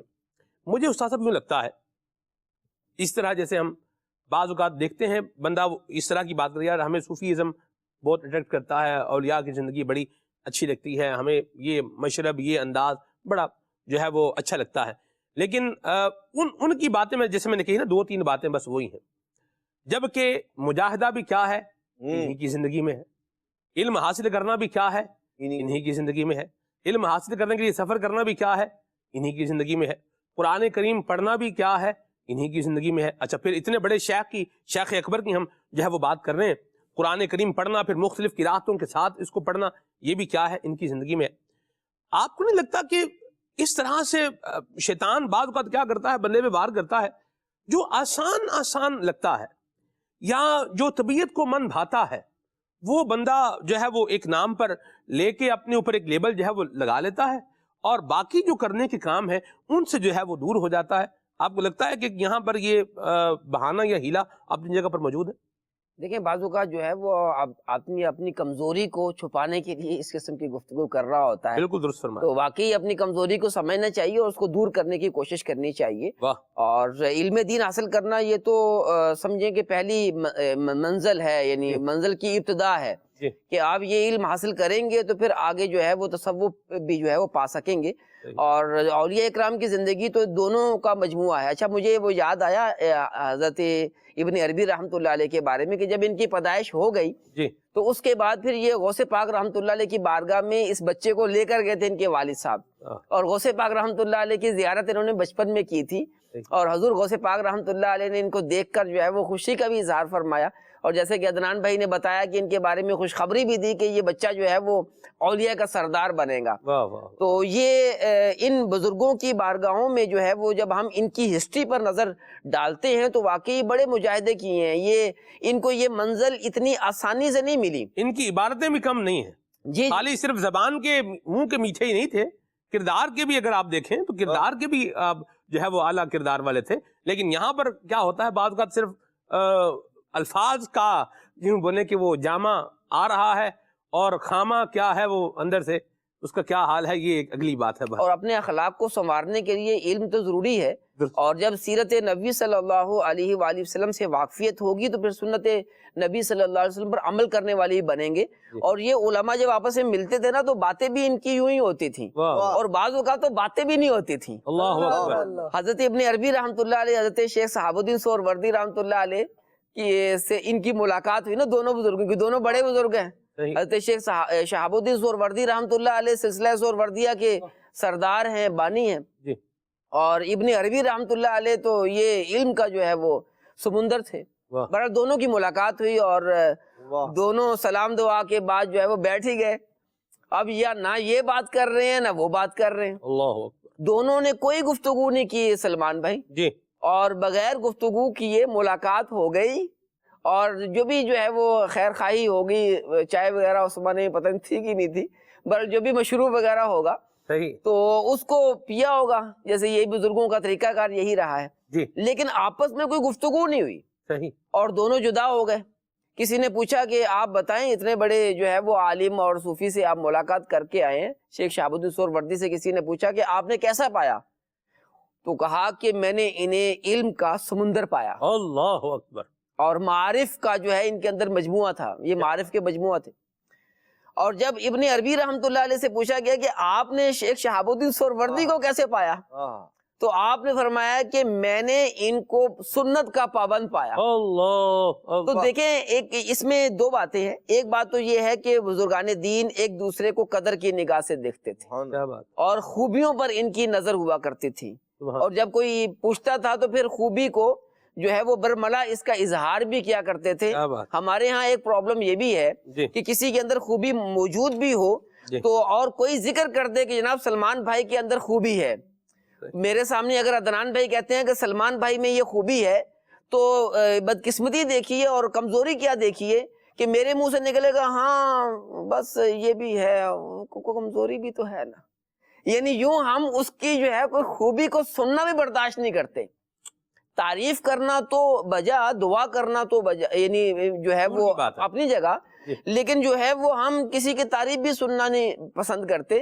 بس اس کی وجہ کیا ہے کہ ہم اپنے آپ کو سب کچھ سمجھ رہے ہوتے ہیں, کہتے ہیں کہ میں ہی سب کچھ ہوں, تو کسی کی خوبی جو ہے وہ ہمیں اچھی بھی نہیں لگ رہی ہوتی. تو یہ بزرگان دین کا ایک طریقہ تو یہ رہا ہے کہ یہ خوبیوں پر نظر رکھتے تھے اور پھر خوبیوں کا برملا اظہار بھی فرمایا کرتے تھے.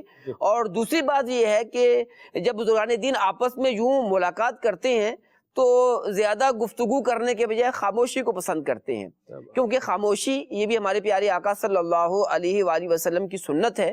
اور ہمارے پیارے آقا صلی اللہ علیہ وسلم اکثر خاموش رہا کرتے تھے، یعنی دنیاوی گفتگو کے بجائے جو ہے دین کی گفتگو تو فرماتے ہی تھے، لیکن جو ہے وہ عمومی طور پر جو ہے وہ آپ خاموش رہتے تھے، دائم الفکر تھے۔ جی جی۔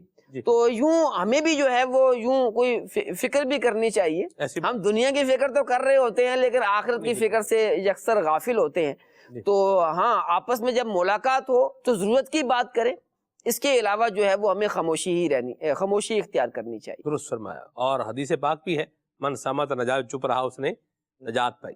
اور شعر جو خلیل بھائی نے پڑھا تھا کلام کے اندر، اس میں حضور سے بھی التجا کی ہے کہ خاموش رہنا سکھا دیجئے حضور۔ اللہ کرے کہ ہم زبان کا درست استعمال کرنے والے بنیں یا پھر خاموشی اختیار کریں۔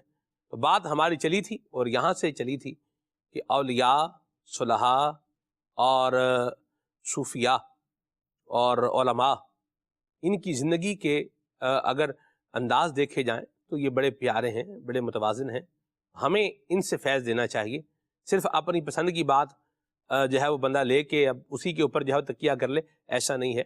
اس میں اخلاق بھی ہیں، اس کے اندر اعمال بھی ہیں، اس کے اندر کردار بھی ہے، اس میں معاشیات بھی ہیں، معاشرتیات بھی ہیں، عمرانیات بھی ہیں، اور بھی زندگی کا ہر پہلو یہ یہاں ملے گا آپ کو۔ تو انسان کو چاہیے کہ شیطان کے مکر و فریب سے اپنے آپ کو بچائے۔ صرف زبان سے دو جملے اچھے کہہ لینا یا صرف اچھا اخلاق ہی جو ہے وہ رکھنا اور باقی عبادت سے جو ہے وہ غافل ہو جانا، ذکر اذکار سے جو ہے وہ دور ہو جانا، یہ بہرحال اچھی بات نہیں ہے۔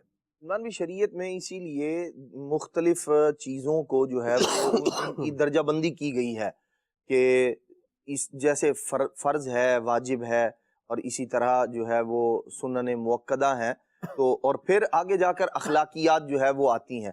اب آدمی اخلاقیات کا جو ہے وہ یوں کہہ لیں کہ اس کا خوگر ہو اور بات بھی نرم انداز میں کرتا ہے، دیگر چیزیں بھی ہوں، لیکن فرائض و واجبات جو اس سے اوپر درجے کا ہے اور جس کے ترک پر بندہ جو ہے وہ عذاب کا حقدار قرار پاتا ہے، ان کے اندر سستی کرے اور بولے جی نہیں، وہ نرمی اختیار کرنی چاہیے۔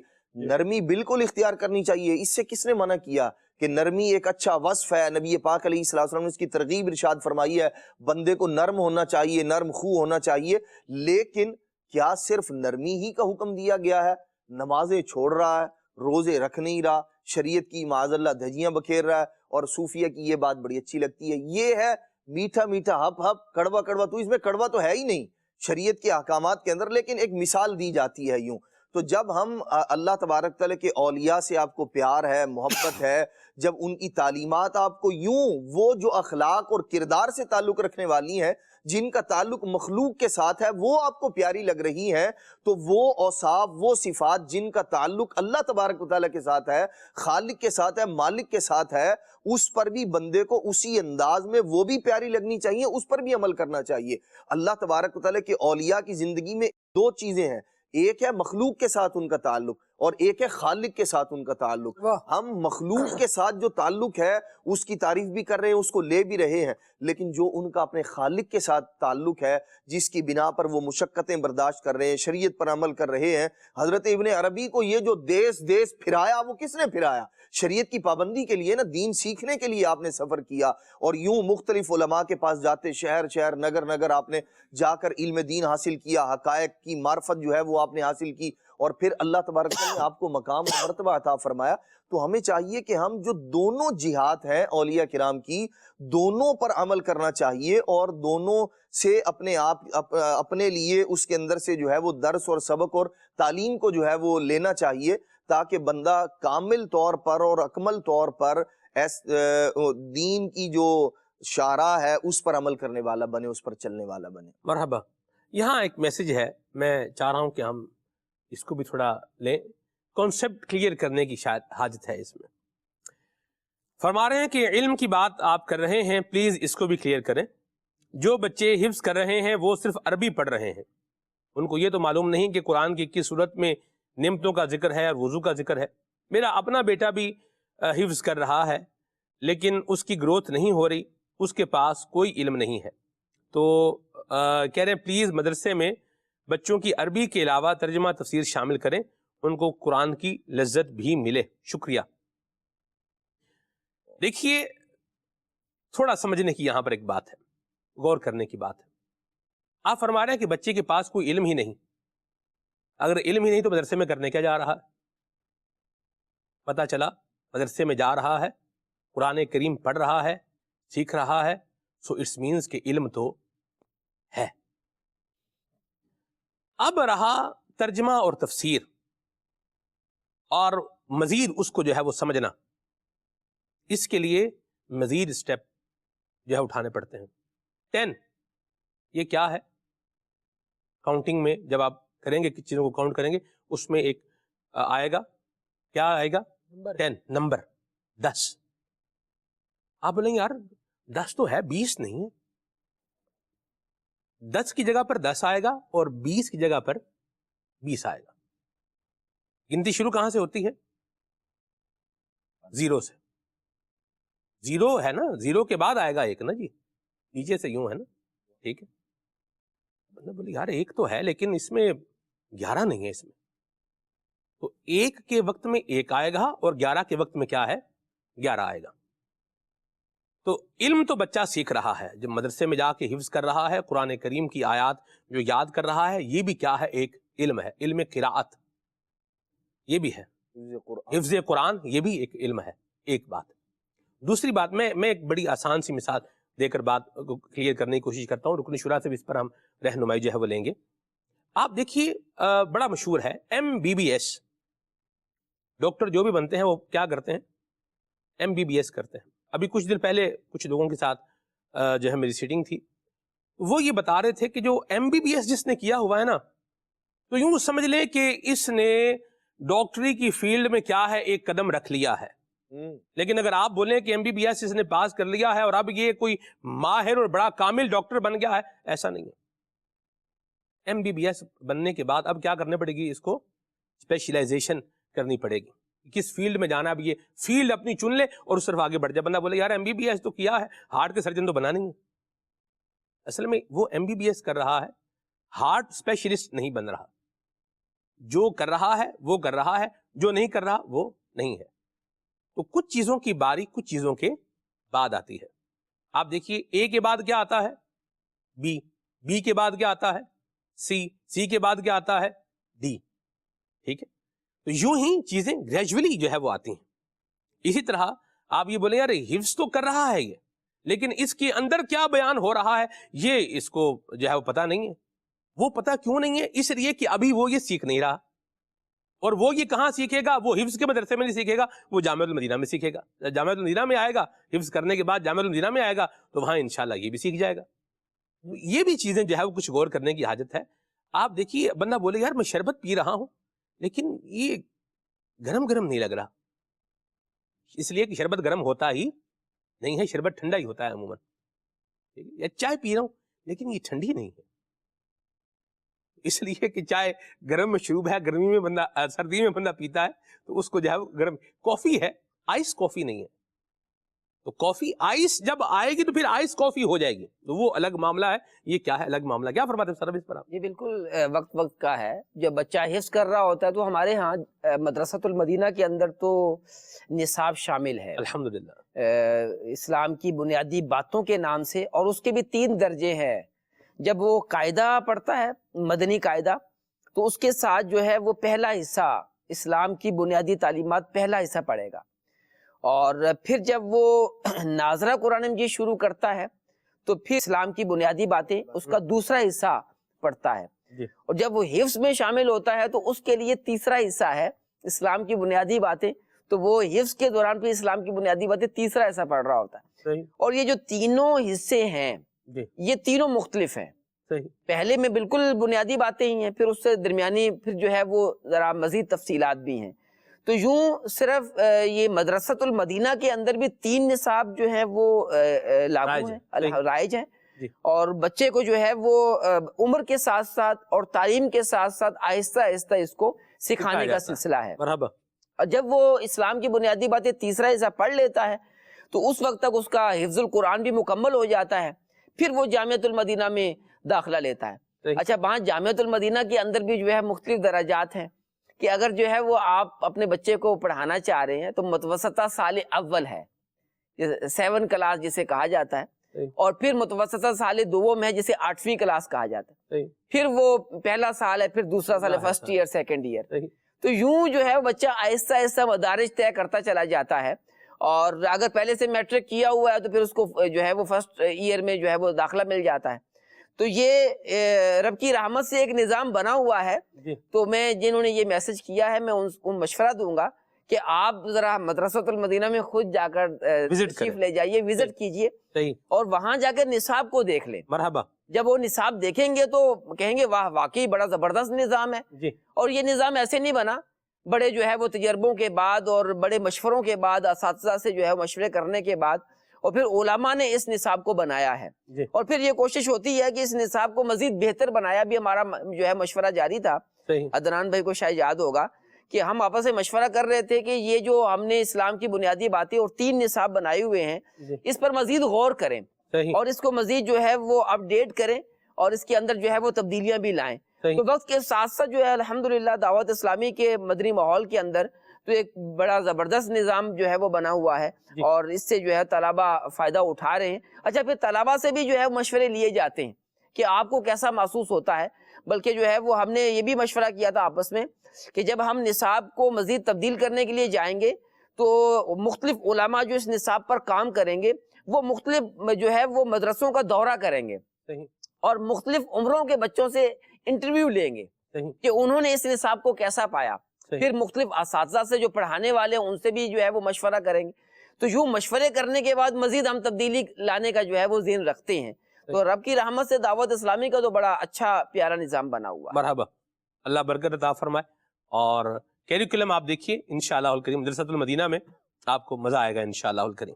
آگے چلتے ہیں، کال شامل کرتے ہیں. عاقب رضا تاریخ سور سے خلیل بھائی سے عرض ہے بڑا کلام سنا دیجئے. شکریہ آپ کا سنتا مدینے والے. بڑی مہربانی، بہت شکریہ جی. شکیل قادری، فالیہ شہر، ضلع منڈی بہودین سے عرض کر رہا ہوں. سلیمان بھائی آپ سے عرض ہے کہ یہ نہ سنا دیں، بلا لو پھر مجھے اے شاہ بحر و بر مدینے میں. جزاک اللہ خیرہ. آمین. مرحبا جی. میرا نام محمد غفور ہے جناب. میں نے آپ کے نا پروگرام میں بہت پہلے ایک نعت سنی تھی کہ جیسے بندہ مدینے پاک کے قریب قریب جاتا ہے، بندے کے جذبات احساسات کہ مدینہ بہت قریب آتا جا رہا ہے نا، تو وہ کیفیات اور بڑی لمبی نعت تھی، وہ پڑھی گئی تھی چینل پہ نا. اس کو سننے کو جی چاہ رہا لیکن مجھے اس کے الفاظ ہی یاد نہیں آ رہے نا. وہ ہوگا ہوئی امید بارآور مدینہ آنے والا ہے جی. میرے نعت کو اسلامی بھائی سے فرمائش ہے کہ مجھے وہ نعت سناتے ہیں، مدینہ یاد آتا ہے. اللہ برکت دے آپ کو. اور بھی کیا بات ہوتی ہے جی، کیفیات سے جو ہے وہ نعت تو کے الفاظ تو بھول گئے لیکن کیفیات یاد جو ہے وہ رہ گئی. اللہ. اور مجھے یاد ہے کہ جب ہم مکہ شریف سے مدینہ شریف جا رہے تھے اور جب مکہ شریف سے روانہ ہوئے تو پھر کیسی کیفیات تھی کہ مکہ شریف چھوٹ رہا ہے اور یہاں کتنے دن رہے ہیں ہم. اور نبی پاک علیہ السلام کی بھی یاد آ رہی تھی کہ جب آپ نے مکہ شریف جو ہے وہ مدینہ شریف ہجرت فرمائی تھی اور اس وقت بھی کیفیت تھی، ایک غم والی کیفیت تھی. ایسا ہی. اور جب جو ہے مدینہ شریف جا رہے تھے اور اس کے قریب پہنچے تو پھر تو جو ہے وہ منظر ہی اور تھا. سلمان بھائی وہ گاڑی والا بھی کتنا متاثر ہو رہا تھا، کہہ رہا تھا کہ میں نے بہت سفر کیے ہیں. ایسا ہی ہے. لیکن جو مزہ جو ہے وہ آپ کے قافلے میں آیا ہے نا، ایسی بات کہ مکہ شریف میں آپ لوگوں کی کیا کیفیت تھی، اور مدینہ شریف کے قریب آپ کی کیا کیفیت ہے، بہت متاثر ہو رہا تھا. بلکہ وہ تو ساتھی جو ہے وہ حالانکہ اردو اس کو سمجھ نہیں آتی ایسا ہی ہے، لیکن کیفیات وہ بھی محسوس کر رہا تھا. ایسی بات درست فرمایا. باقی کیفیات محسوس کرنے والے لوگ بھی اس دنیا کے اندر موجود ہیں. درست فرمایا سر. وہ ان میں تھا ایک کا نام حمدی تھا جی اور دوسرے کا نام وہ میرے ذہن سے نکل گیا ڈرائیور کا، اور واقعی بڑے اچھے لوگ تھے وہ بھی. اللہ ان کو برکتیں عطا فرمائے جی، اور ہمیں بھی اللہ دوبارہ بار بار حاضری نصیب فرمایا. میر سنت کے دامن کرم کی بہار دعوت اسلامی کی دینی ماحول کی برکت ہے الحمدللہ. اور پھر عاشقان رسول کا ساتھ ہے تو اس کی ایک اور بہار ہے. حضرت سید ابراہیم شاہ صاحب رکن شورا ماشاءاللہ. بہرحال اللہ بار بار حاضری نصیب فرمائے. آگے چلتے ہیں جی. ان کا کہنا ہے کہ جی کلام سنا دیں مکہ مدینہ مرشد تیری آنکھوں سے. اچھا بڑی مہربانی. بہاولپور سے میسج ہے, اللہ برکت دے آپ کو. اور یہ کہہ رہے ہیں کہ جڑا والا سے میسج ہے, خوشبو ہے دو عالم میں تیری اے گل چیدہ. واہ کیا پیارے کلام کی فرمائش کی. مرحبا. تم ہی ہو چین اور قرار اس دل بے قرار کا, یہ کلام سنائے. حمزہ والا سے میسج ہے, اللہ آپ کو برکت دے. اور خلیل بھائی نے جو اسٹوڈیو منقبت پڑھی ہے 11ویں شریف والی وہ سنائیں. بالکل تیار کریں, بھی سناتے ہیں انشاءاللہ. دو عالم میں روشن ہے کا تمہارا, یہ کلام سنائے. وہ بکر بھائی کا میسج ہے, بہت شکریہ. میرا تو سب کچھ آپ پر قربان یا رسول اللہ. گجرا والا سے میسج ہے, یہ کلام سنائیں, اللہ برکت دے. لکھا ہے یہاں کہ وقت گفتان مجھے روزے پہ, یہ کلام سنائیں. جن پور سے یہ میسج ہے. یہ ہے بخت خفتہ نے مجھے روزے پہ جانے نہ دیا, چشم و دل سینے کلیجے سے لگانے نہ دیا. چترال سے میسج ہے, سجیشن ہے, بہت شکریہ, نوٹڈ انشاءاللہ الکریم. آگے ہے جی قربان بھائی ہیں چشمہ سے, اور ان کو کہنا ہے کہ خارش کے حوالے سے کوئی نسخہ بتائیں, اللہ صحت دیں, آمین. مجھے جو ہے وہ ٹانگوں میں درد رہتا ہے, اس کا کوئی علاج اور حل بتائیں. ٹھیک ہے جی. ہڈیوں میں درد رہتا ہے, بہت علاج بھی کروایا ہے, آرام نہیں آتا. جوڑ میں درد نہیں ہے, صرف ہڈیوں میں رہتا ہے. اور پاؤں پر ہر ٹائم ورم رہتا ہے, اس حوالے سے کچھ بتائیں. اللہ آپ کو صحت اور سلامتی عطا فرمائے. جو بیمار ہیں اللہ ان کو شفا کاملہ صحت نافعہ عطا فرمائے, آمین. اور جسم بہت دکھتا ہے, عمر جو ہے یہ 35 ایئرز ہے, اور پاؤں کی تلیاں بہت دکھتی ہیں, اس کا کوئی علاج بتائیں. اللہ آپ کو صحت عطا فرمائے, آمین. مصطفیٰ ذات یکتا آپ ہیں, یہ کلام سنائیں. پھول نگر سے میسج ہے. ٹھیک ہے جی. کیجا وطنی سے میسج ہے, میرا بیٹا 9 ماہ کا ہے, اسے ہر دوسرے دن سردی لگ جاتی ہے, بہت علاج کرواتے ہیں, اس کا بھی کوئی حل بتائیں, روحانی علاج بتا دیں. ٹھیک ہے جی. کچھ کلام سنائیں خلیل بھائی, آگے بڑھتے ہیں انشاءاللہ.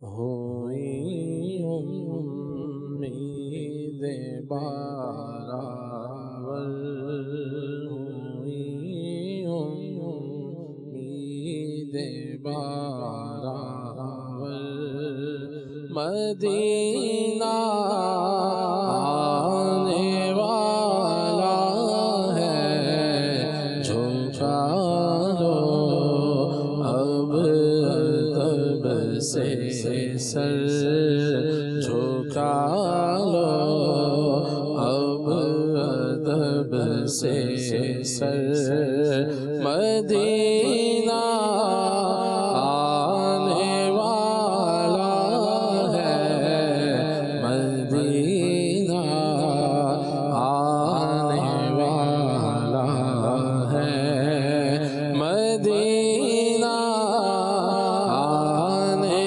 والا ہے, مدینہ آنے والا ہے. ٹھہر جا روح مجھ تو, نکل جانا مدینے میں, ٹھہر جا روح مجھ تو, نکل جانا مدینے میں. خدا را اب نہ جلدی کر, خدا را اب نہ جلدی کر, مدینہ آنے والا ہے,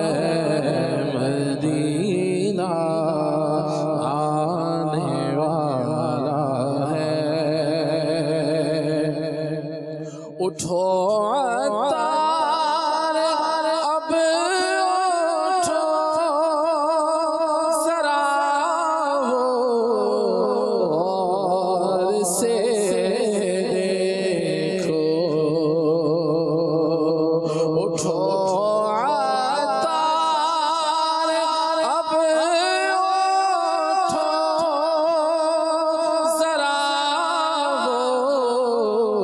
غور سے دیکھو ہے چھایا نور ہر شے پر ہے چھایا نور ہر شے پر مدینہ آنے والا ہے مدینہ آنے والا ہے شکریہ آپ کا سلطان مدینے والے مجھ سا سے بھی ہے مہمان مدینے والے مجھ سا سے بھی ہے مہمان مدینے والے دولت عشق سے آقا میری جھولی بھر دو دولت عشق سے آقا میری جھولی بھر دو بس یہی ہو میرا سامان مدینے والے بس یہی ہو میرا سامان مدینے والے تم ہی ہو چین اور قرار اس دل بے قرار میں تم ہی تو ایک آس ہو تم ہی تو ایک آس ہو قلب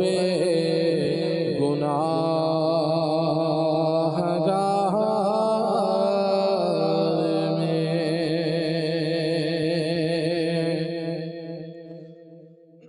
خاک ہے ایسی زندگی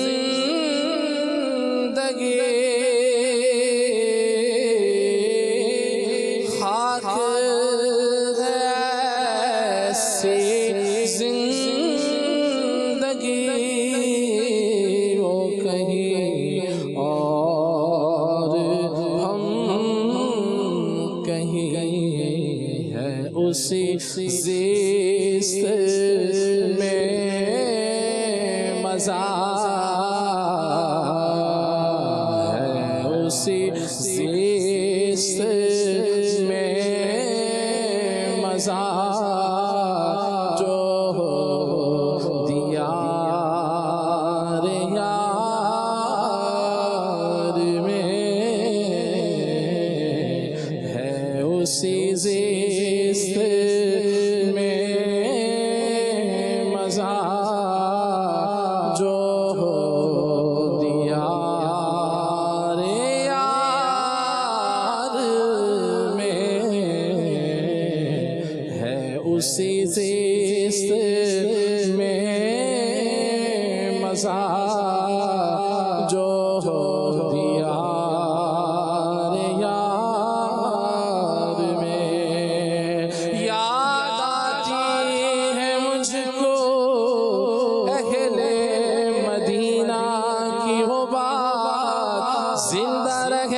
زیست میں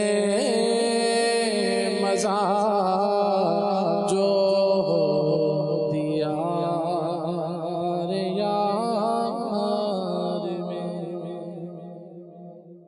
مرحبا. خلیل بھائی کی پڑھی ہوئی منقبت آئیے آپ کو سناتے ہیں.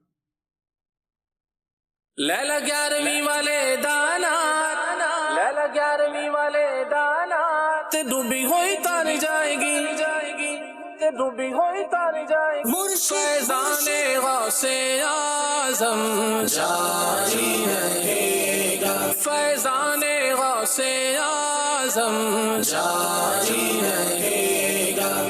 انشاءاللہ انشاءاللہ انشاءاللہ مرشد 11ویں شریف مناتے رہیں، مرشد 11ویں شریف مناتے رہیں. مرشد فیض غوث اعظم، فیض غوث اعظم یوں پاتے رہیں. مرشد 11ویں شریف مناتے رہیں.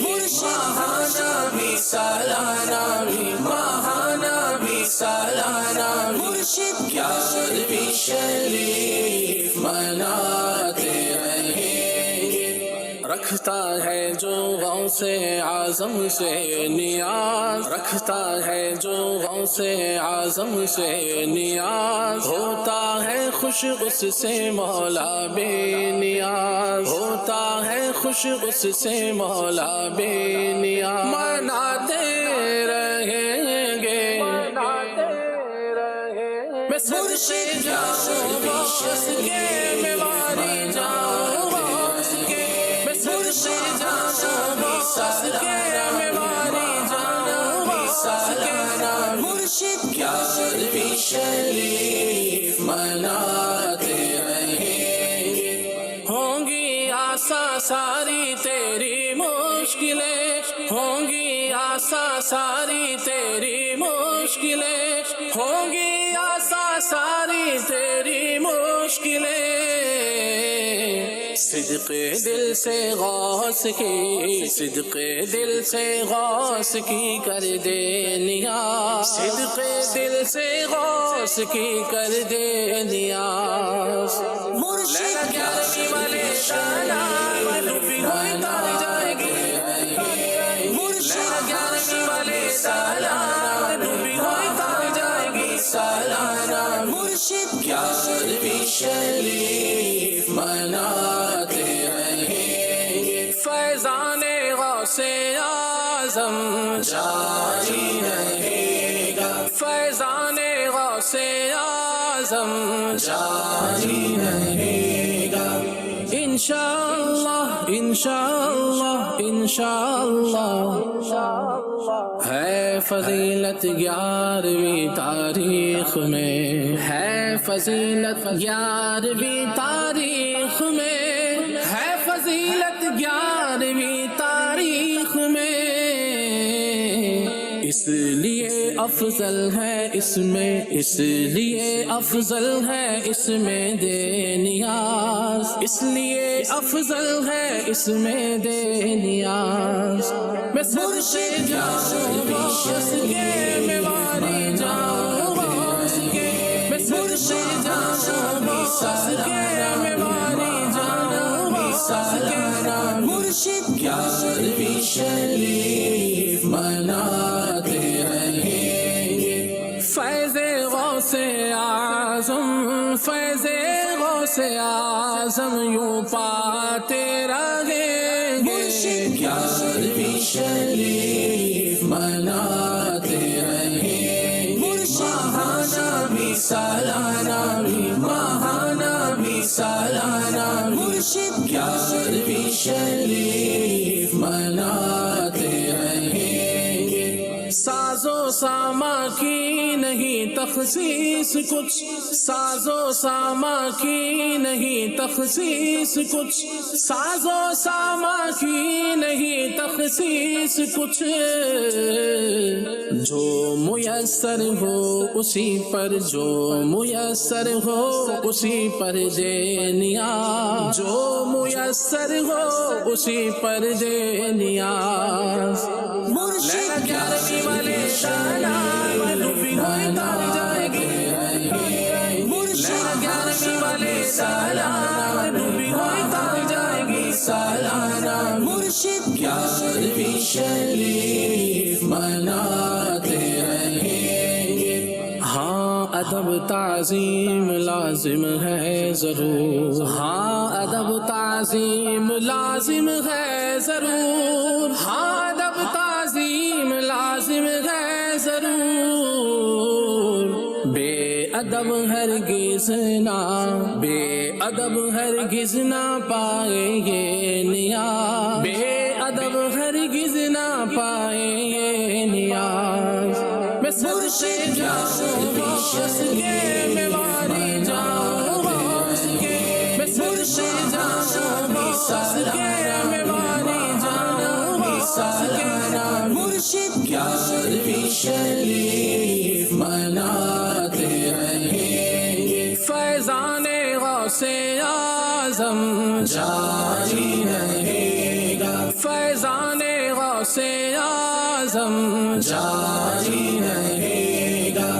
انشاءاللہ انشاءاللہ انشاءاللہ، اے جمیل قادری ہوشیار باش، اے جمیل قادری ہوشیار باش، اے جمیل قادری ہوشیار باش، عمر بھر چھوٹے نا، عمر بھر چھوٹے نا تجھ سے یہ نیاز، عمر بھر چھوٹے نا تجھ سے یہ نیاز، لیلا گیارہویں والے شالا ڈوبی ہوئی تار جائے گی، لیلا گیارہویں والے سالہ ڈوبی ہوئی تار جائے گی سالانہ، مرشد گیارہویں شریف مناتے رہیں گے، فیض غوث اعظم، فیض غوث اعظم یوں پاتے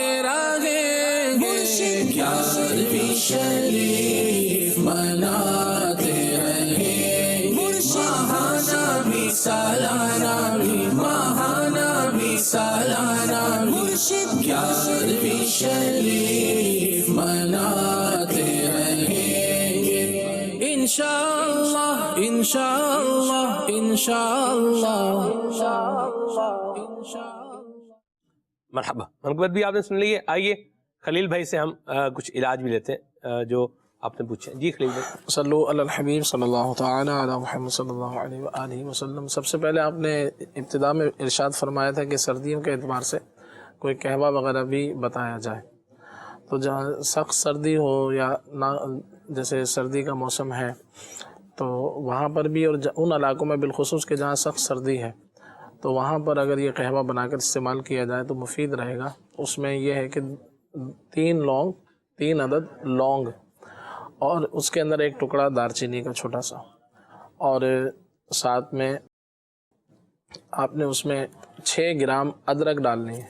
6 گرام ادرک تازی مل جائے تو بہتر ہے، ورنہ پھر اس جو سونٹ ہوتی ہے، خشک ادرک جسے کہا جاتا ہے، تو وہ بھی تھوڑی سی، لیکن اس کی مقدار کم کر دیں گے، 3 گرام کے آس پاس تھوڑی سی وہ ڈال دیں گے۔ تازہ ادرک ہو تو 6 گرام، 3 لونگ، 6 گرام تقریباً ادرک، اور ایک ٹکڑا اتنا سا دارچینی کا۔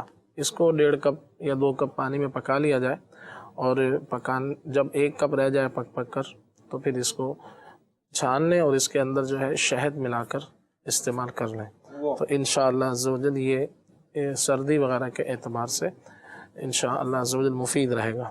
یہ نہ کرنا چاہیں تو پھر آپ صرف زعفران لے لیں، یہ بہت بہترین اور خوش ذائقہ بھی ہو جائے گی کہ زعفران آپ نے مثال کے طور پہ 1 پاؤ دودھ ہے یا 2 کپ دودھ آپ کہہ لیں، تو اس کے اندر 10 سے 15 جو ہے وہ اس کے 10 تقریباً چاول کہہ لیں زعفران کے، چھوٹی چھوٹی ہوتی ہے چاولوں کی طرح، تو 10 سے 12 جو ہے وہ 2 کپ کے اندر 10 سے 12 چاول جو ہے وہ زعفران کے لے لیں، 2-3 کپ میں ڈال لیں، دودھ میں ڈال لیں، یعنی 3 کپ دودھ لے کے 2 یا 3 کپ دودھ لے کر اس میں 10-12 زعفران کے وہ جو چاول سے ہوتے ہیں وہ ڈال دیں اور اس کو پکنے دیں، اور پھر اس کے اندر چینی کی جگہ ہو سکے تو شہد کا استعمال کریں، تو انشاءاللہ عز و جل یہ چائے کی جگہ یہ آپ کو بہترین انشاءاللہ وہ نعم البدل بھی ہو جائے گا۔ بلکہ نعم البدل کیا، وہ چائے کا تو ایسا کوئی خاص فائدہ ہوتا نہیں ہے، عام لوگوں کو خاص طور سے جن کو جیسے بلغمی مزاج والے ہوتے ہیں ان کو تو چائے کا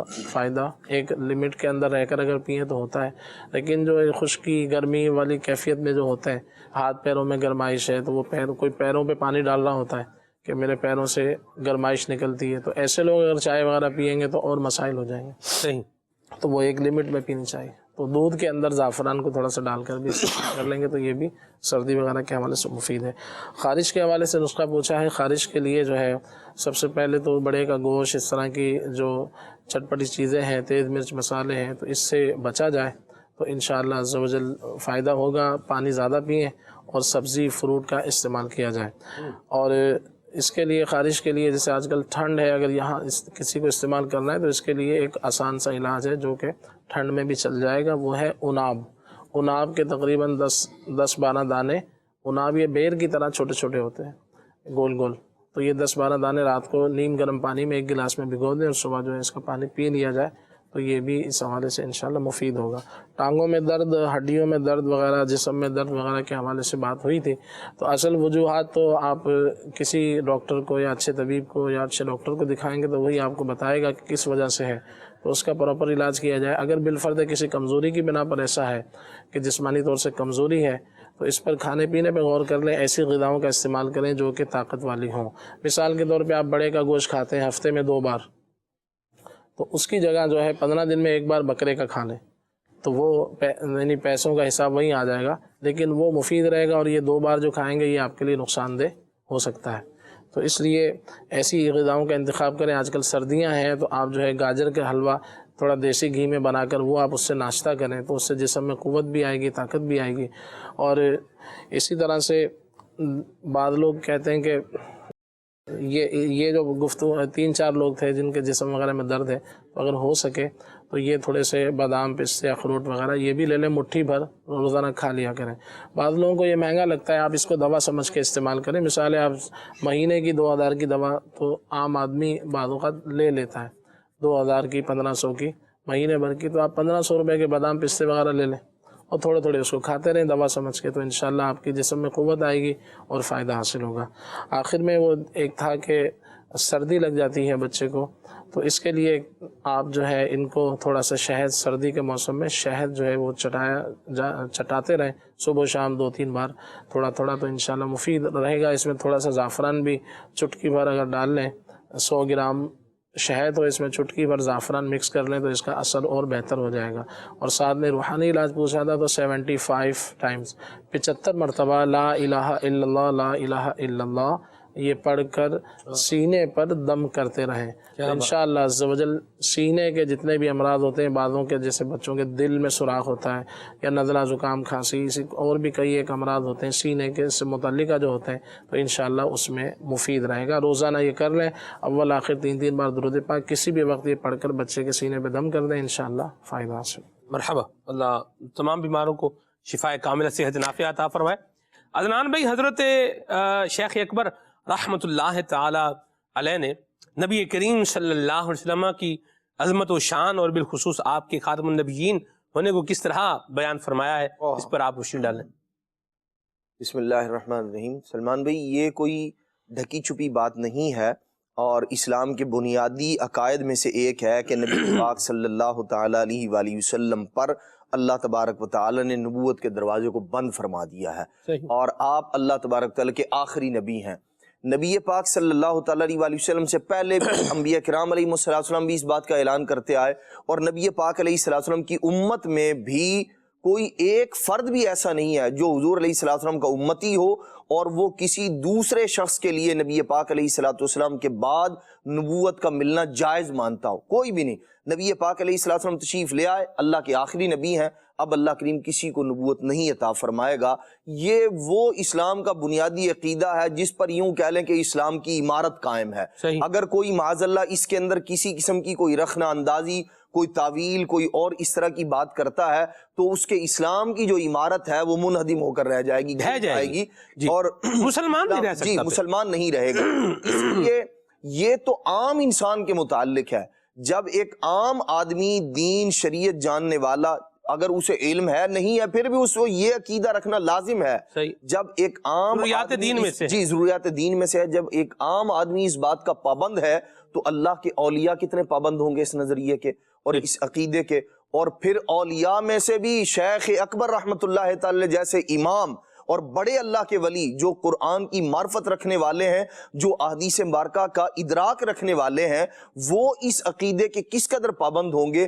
جا بجا آپ کی کتابوں کے اندر یہ بات صراحت کے ساتھ موجود ہے کہ نبی پاک صلی اللہ تعالیٰ علیہ وآلہ وسلم ہمارے جو نبی ہیں وہ اللہ کے آخری نبی ہیں، آپ کے بعد نبوت کا سلسلہ اللہ کے لیے بند فرما دیا ہے۔ رہے اولیاء، صاف صریح ارشاد فرمایا اللہ کے اولیاء پر معاذ اللہ کوئی وحی نہیں آتی، ان پر الہام کا سلسلہ ضرور ہوتا ہے۔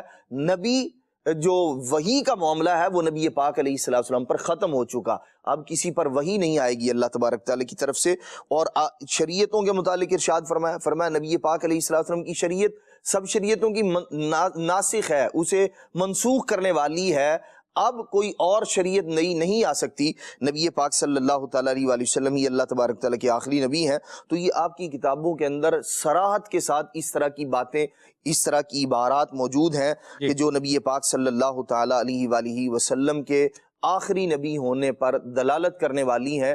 چونکہ سبھی کا یہی نظریہ ہے اور اولیاء کے سردار محی الدین بن عربی رحمۃ اللہ تعالی کا بھی یہی نظریہ ہے، تو ہر مسلمان کو اسی نظریے پر قائم اور دائم رہنا چاہیے کہ ہمارے نبی صلی اللہ تعالیٰ علیہ وآلہ وسلم اللہ کے آخری نبی ہیں۔ سبحان اللہ۔ میں یہاں فتوحات مکیہ کی ایک عبارت کا ذکر کر کے اس کو اور واضح کر دوں، صراحت کرسٹل کلیئر جس سے بیان کیا ہے نا۔ ایک تو ہے بعض اوقات لوگ جو ہے وہ الفاظ کو اپنا جامع پہنانے کی کوشش کر رہے ہوتے ہیں اور بات کو کوئی نہ کوئی رنگ اور مطلب دینے کی کوشش کر رہے ہوتے ہیں، تو جو صراحت ہے کرسٹل کلیئر ہے، اس کے لیے تو ضرورت ہی نہیں ہے کوئی رنگ دینے کی یا کچھ بات کرنے کی، بلکہ یہ جو صراحت ہے یہ باقی سارے رنگ جو ہے نا اس کو رنگ کاٹ کیا ہوتا ہے، رنگ کو ختم کر دیتا ہے، کاٹ دیتا ہے۔ تو جو صراحت جو ہوتی ہے نا وہ ابہام کو کیا کرتی ہے، ختم کر دیتی ہے، کاٹ دیتی ہے۔ آئیے دیکھیے صراحت کیا ہے۔ فرماتے ہیں نبوت اللہ تعالی کا خصوصی اور امتیازی معاملہ ہے، اپنے بندوں میں سے جس کے ساتھ چاہتا ہے یہ معاملہ فرماتا ہے، اور نبوت کا دروازہ بند ہو چکا ہے، نبوت کا دروازہ بند ہو چکا ہے، اور حضور اکرم صلی اللہ علیہ وسلم کی بعثت کے ساتھ یہ سلسلہ رک چکا ہے۔ کتنی کلیئرٹی کے ساتھ بیان کر رہے ہیں۔ فرماتے ہیں ولایت جو ہے یہ قیامت تک حاصل کی جا سکتی ہے، جو اس کے لیے کوشش کرے گا اسے اللہ پاک کا قرب نصیب ہو جائے گا، اس کو اللہ کی رحمت جو ہے اس کو ملے گی۔ بہرحال نبوت کا دروازہ کیا ہے، یہ بند ہو چکا ہے۔ کیوں؟ اس لیے کہ حضور نبی کریم صلی اللہ علیہ وسلم خاتم النبیین ہیں، اور خاتم النبیین کا معنی خود ہی بیان فرما دیا اور صراحت کے ساتھ، لا نبی بعدی، میرے بعد کوئی نبی نہیں ہوگا۔ ٹھیک ہے جی، یہ عقیدہ ہے اولیاء کا۔ اولیاء کا بھی کیا عقیدہ ہے؟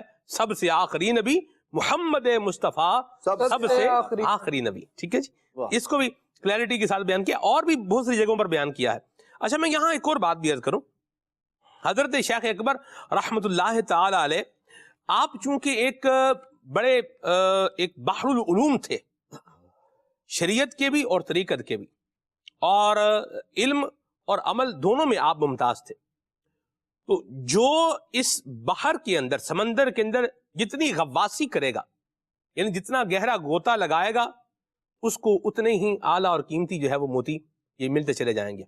بہرحال صبح صبح کا وقت ہوتا ہے تو یہ تھوڑا ہلکا پھلکا ہمارا یہ پروگرام ہے، تو ہم اس میں کوشش کرتے ہیں کہ باتوں کو قدرے جو ہے وہ آسان رکھا جائے، اور یہ ہماری ذمہ داری ہے کہ آسان باتیں جو سارے ہی سمجھ جائیں سر وہ ہو جائے، تاکہ کسی طرح کا کوئی ابہام ابہام بھی لفظ مشکل ہے تاکہ کسی قسم کی کوئی کنفیوژن نہ ہو اور کوئی مسکنسیپشن کا شکار نہ ہو جائے. ان چیزوں کا لحاظ رکھنا بھی کیا ہے, یہ ضروری ہے. بہرحال اللہ پاک حضرت شیخ اکبر کا صدقہ ہمیں بھی علم نافع عطا فرمائے, علم دین عطا فرمائے, علم کا نور عطا فرمائے, جہالت سے اللہ ہمیں بچائے اور اپنی ذات کی اللہ تبارک و تعالی ہمیں معرفت نصیب فرمائے.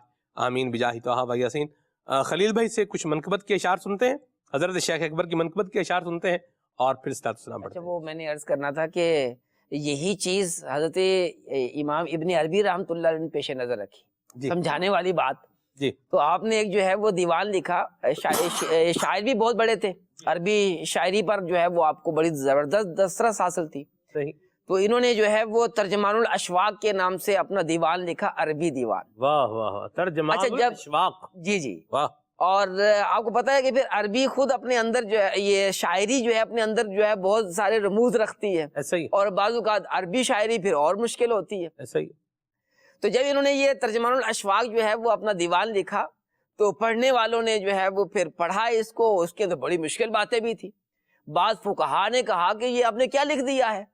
تو اب انہوں نے سوچا کہ اب لوگوں کو ذرا تھوڑا اس کو آسان بھی کرنا چاہیے, اور پھر آپ نے الذخائر اس نام سے اس کی شرح لکھ دی. واہ. کہ آپ دیکھیں شعر میرے ہیں اور میں اس کی شرح بہتر طور پر جو ہے بتا سکتا ہوں. ہاں جی. تو انہوں نے پھر جو ہے وہ اس کو آسان کر کے اپنے دیوان کی شرح کو بھی لکھا.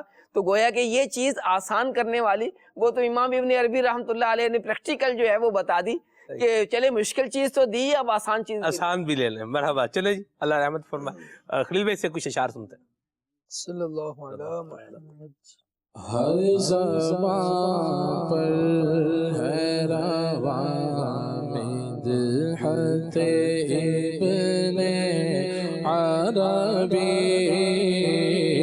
واہ کیا شان ہے, شوکت ہے ابن عربی. ہر زبان پر ہے رواں مدحت ابن عربی. اونچے اونچوں کو پتہ ان کے قدم کا نہ ملا. اونچے اونچوں کو پتہ ان کے قدم کا نہ ملا. جانے کس اوج پہ ہے رفعت ابن عربی. بغض والوں کی نظر ان کے علوم کو کیا سمجھے. عشق والوں سے سنو عظمت ابن عربی. عشق والوں سے سنو عظمت ابن عربی. جلوہ نور ہے یا ان کے قلم کی تحریر. خوشنما چاند ہے یا سیرت ابن عربی. غوث اعظم کی دعا نے کیا ان کو امتا. کون ہے جس سے گھٹے عزت ابن عربی. جب سے ہاتھوں میں میرے دامن اختر آیا, اے فریدی ہے مجھے قربت ابن عربی.